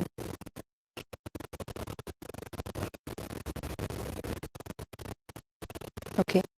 Now the choice is yours. You can open the door or you can just keep quiet. Now, after the decision is taken, everything becomes white. You're no longer on the path. There is no forest, no house. Everything is just white space around you. Okay, you don't know what it is. You're clueless about what is happening around. You try to shout. Okay, you try to see the person. You try to see the door or house. Nothing is there. It's just empty space, a clear white space. Okay, now what is that you will do? Okay, or whether you will shout, scream, or get somebody to help you, or what is that you will do? You will explore things and find new ways. You just stay back and wait. The answer could be like you stay back and wait for help, or you give up. Or the option 2 is that you can keep exploring and you keep screaming or trying ways to find out where you were and come out of it. What are your options?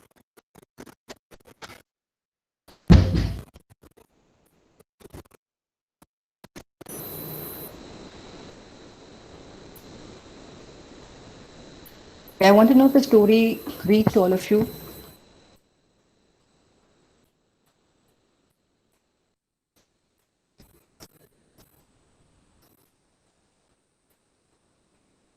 Yes. Okay. Thank you. Thank you. Okay. Now, I think you'd all have jotted down the answers for this. Now we are going to see what it actually means, why the story is put up here in this session. Okay. The first thing we asked about is the forest, right? The forest, it represents basically in psychology as our inner world, what we were as a child or an adult, how we were. Okay. And what does it mean? If you visualized an organized forest, it is basically referring that you are always craving for logic. You are that logical brain person. You want everything with a reason, everything to be in a pattern. Okay. And if you see that forest to be chaotic, which very disorderly, it means that you value the people for their own value. You give importance to people for their own value and not for their appearance. Okay. So your inner world says that you should not judge by appearance. You should go by the value people offer or things offered. Okay.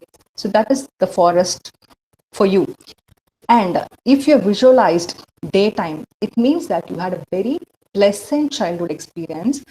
And even in the present pandemic situation, you feel that things can be worked out positively. Okay. And that is day. If you visualized a night forest, it means that there is some kind of negative feelings inside you. You're a little scared. It could be because of your childhood experience, or it could be because of the present situation which is happening around us. Okay. And the path, if you visualize the white path, it means that you're very clear about your destination.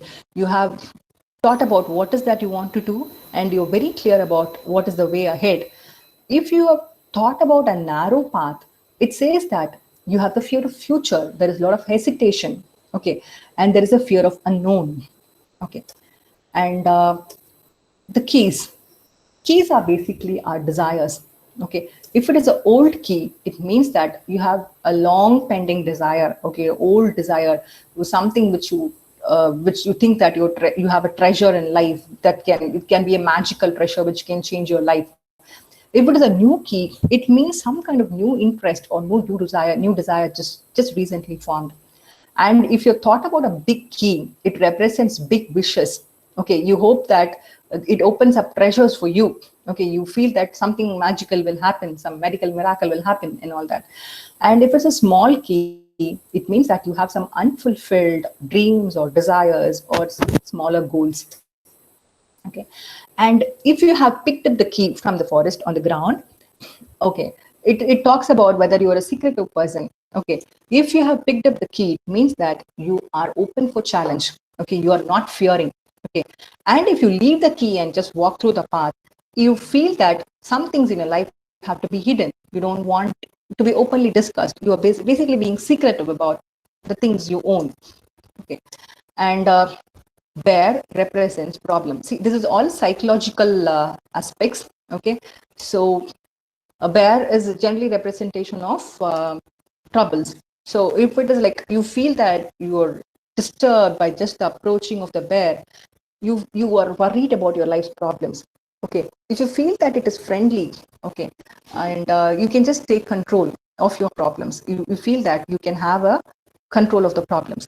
And size of the bear, if it is big or if it is small, okay, if it is like big, there are people who manifest problems, right? Even if it is a small thing, they just make it, blow it into a bigger one. Okay, they feel that all the problems are very big to handle. They need somebody to support them. Okay, and if you think it's a small bear, you acknowledge problems and you find solutions for that. Then if you are opening the door for that particular insane person or the person who had been asking for your help, then it means that you are ready to take risk. Okay, even if it could be a problem if when opening the door, you're ready to take that risk and open it. You are basically compassionate towards people. And if you do not open the door, basically you're a very careful person. You think twice before taking a risk. Okay, and that white space denotes lack of change. Okay, and that is more a threat, right? So if you're not open to change, if you don't adopt to what is happening around us, then our survival skills are reduced. It's like people cannot, without the survival skills, people cannot manage. Okay, so lack of change is that white space, and if you give up, you just accept life as it is. So whatever comes your way, you take it. You are that person who's very accepting, and you think that okay, somebody will be coming, and you just accept what it is, what life throws on you. And if you're the exploring kind, you try to fight whatever happens, however big the problem is, you fight, and then you try to explore ways of doing things. Okay, now that is the end of the story. Okay, and these are the references which helped me in preparing this presentation, and I thank a lot. I have to express my deepest thanks to Dr. Anil Kumar, Principal of SSMRV College, Dr. Nagaraj, HOD Department of Commerce, Zuma Salma Madam, and Ajay and Gokul, other faculty members, and all the participants who have been with me throughout this presentation. Okay, now I'm just opening the session for questions. Thank you so much, ma'am. Thank you so much. Participants, please type in your questions in the chat. We could take a couple of them. Please don't, because everybody starts unmuting, there'll be a chaos. So please type your questions in case you have. So within the available time, we could accommodate that. Okay, story is clear and factful. Thank you so much for the positive feedback. Thank you so much, participants. It gives me a lot of positivity to be here. And Mr. V.S. Rao, what to do when we are surrounded with negative people? That is, they don't like us to be successful. How to overcome it as we can't quit? Yes, I understand that question. And most of the times we say that if I'm successful in my workplace, or if I'm successful in my family members don't like that. My workplace, my colleagues don't like that. So it is that we are feeding negativity into ourselves, right?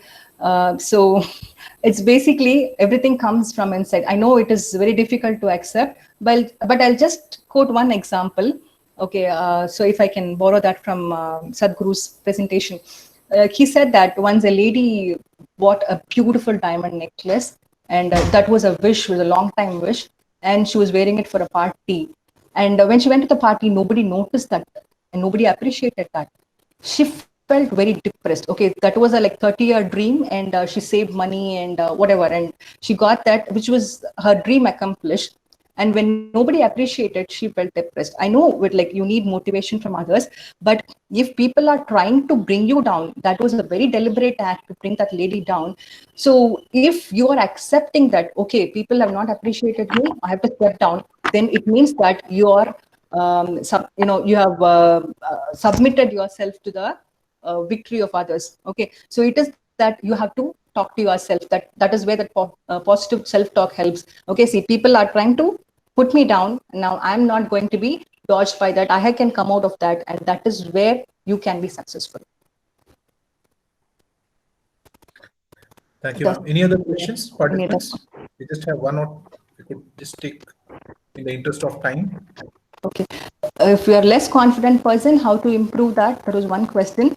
See, there is like a, I would suggest there's a Dale Carnegie book on how to improve your self-confidence in public speaking. You can try that. And see, it is not something which can happen overnight. Set small, realistic goals that will definitely help. Please share the PPT through mail. I'm not sure if the college has this option. I'll check it out with the organizing team. Ma'am, sorry, what was the question? Whether we can share the PPT to the participants. Definitely, ma'am. That is okay. No problem at all, because as long as you are okay sharing it, we have no problems to the participants. We shall share it across, not a problem. Okay. Positive goals and for negative outcomes to have ready solution is what kind of perception, ma'am? Moving with positive goals and forecasting negative outcomes to have ready solutions is what kind of perception? Okay, so perception, actually I've not touched upon this because that itself is a very big topic. Okay, it all boils down to whether you're seeing the glass half full or half empty. Okay, so That's basically it. So if you are able to, forecast a negative, that is what they say, like you be prepared for the worst. Okay. And if it is like works out, it is fine. If you are able to bring out a positive solution, it is definitely appreciable. It depends on the perception, isn't that right? I think it's Okay, Mr. Stephen Deepak. Yes, see, psychology is something, it's our present state of mind. See, if this same story or if the same test which I had begin the session on, if I had given you on a different situation, your answers would definitely be different. Okay, so it is like, though it is a standardized questionnaire and all that they say, your state of mind, that's what I say, no, personality is changeable, though they say it is very stable and all that. There are changes which is possible, and it is definitely perception oriented. Yes. okay. Thank you so much, ma'am. I think in the interest of time, we can Yes. call it. And in case any other questions are there, probably they could reach out to you over email or something. If that is Yes, fine, definitely. you could type in your email ID so that the others could. Yes, definitely. I would expect questions on this because this is very subjective also. So this is my email ID. You can please reach out to me. And while answering the questions, that is also a learning part for me as well. Sure. Perfect. So thank you so much, ma'am. And we come to the end of the session now. So it's been a wonderful session from the past 2.5 hours that we have been listening to, and it's been a new set of learning because we started with the theoretical aspects, beginning with what is personality, and we spoke about something which is so contemporary, like developing your personality during a lockdown period. So you can understand the set of preparations that has gone through this and how much of content ma'am has tried to put into this situation in this limited time of 2.5 hours. So thank you so much, ma'am, from on behalf of the principal, on behalf of the entire organizing team, for giving us this whole perspective, a different perspective of things which we ourselves didn't know about. So and thank you participants for taking this time on a Saturday morning and spending about a couple of hours with us. So I hope the session has been great. Please connect with us for all the other sessions. We will be sending you the updates. So our ssmrv.edu.in is our website. So if you can go to the upcoming events, you will come to know that what are the events that we will be having in future. Please do associate with us for all the knowledge enhancing sessions that we'll be conducting in future as well, whether it is online or offline. Okay. With this, I pass on the baton. So my role as a technical person comes to an end. So I kind of pass on the baton to Ume Salma ma'am to propose the formal vote of thanks. Over to you, ma'am. Yes, thank you, Gokul. Thank you, Good, ma'am. good afternoon to all. It is my privilege to propose vote of thanks on this event. I, on behalf of the SSMRV fraternity and the entire organizing team, would like to thank each and every member and our participants, without whom this event would not have been possible. First and foremost, I would like to thank our resource person, Dr. Lavanya ma'am, who accepted our invitation and has been very cooperating since the inception of the program. Thank you, ma'am, for sharing wonderful insight and also sharing big 5 personality test. It was interesting. Hope everyone would have tested their own personality related to today's topic, and also for reigniting our positivity. The session has been fruitful and you illuminated us in handling present situation. And at the end, the story helped us to open up on our imagination and gave us the better perspective on life and the choices we make. Thank you so much, ma'am. Thank you once again. Now Thank I you. would Thank like you. to, yes, thank you, ma'am. Now, I would like to extend my heartfelt gratitude to our principal, Dr. S. Anil Kumar sir, for always encouraging us to set new benchmarks. He is an epitome of energy and ideas, which motivates us to do our best each time. Thank you, sir, for giving us this opportunity and being a part of this event. I now thank Dr. Nagaraj, Head Department of Commerce, IKC Coordinator, for always guiding us Sir has been a constant support throughout the journey of this event. Thank you, sir, for your constant support. I thank Mr. Gokul, Assistant Professor, Department of Business Administration and member IQC for his willingness to take up tasks beyond his comfort zone. Thank you, Gokul. Thank you very much for handling all the technicalities involved in this online session and making it comfort for all of us. Thank you once again. Thank you, ma'am. My pleasure. I would like to thank Mr. Satish, Ajay Kumar, Shiv Kumar, Shakila ma'am, and the entire organizing team for your involvement, and also the Rupalata and for your continuous support. Last but not least, I thank all the participants who have attended the session and made this event a grand success. The response was amazing. We have participants from all over India. It was a pleasure to host this session. Thank you for being a wonderful audience and for your active participation. I once again thank you one and all for making this session a grand success. Thank you. Thank you. Thank you, ma'am. Thank you. Yeah, thank you, ma'am. So once we stop the recording, and we will be uploading it to YouTube, and Salma ma'am will be sending you the YouTube link. Please go through that. Sure.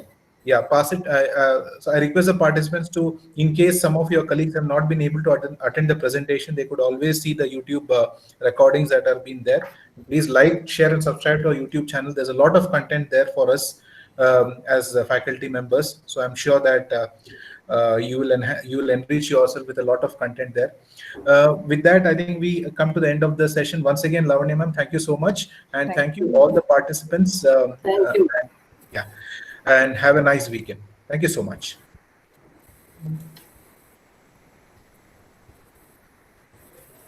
Participants could exit the meeting. Thank you so much. Thank you, Gokul. Thank you, ma'am. Thank you. Thank you, ma'am. Thank you so much. Yes, ma'am. Thank you, ma'am. Thank you, sir.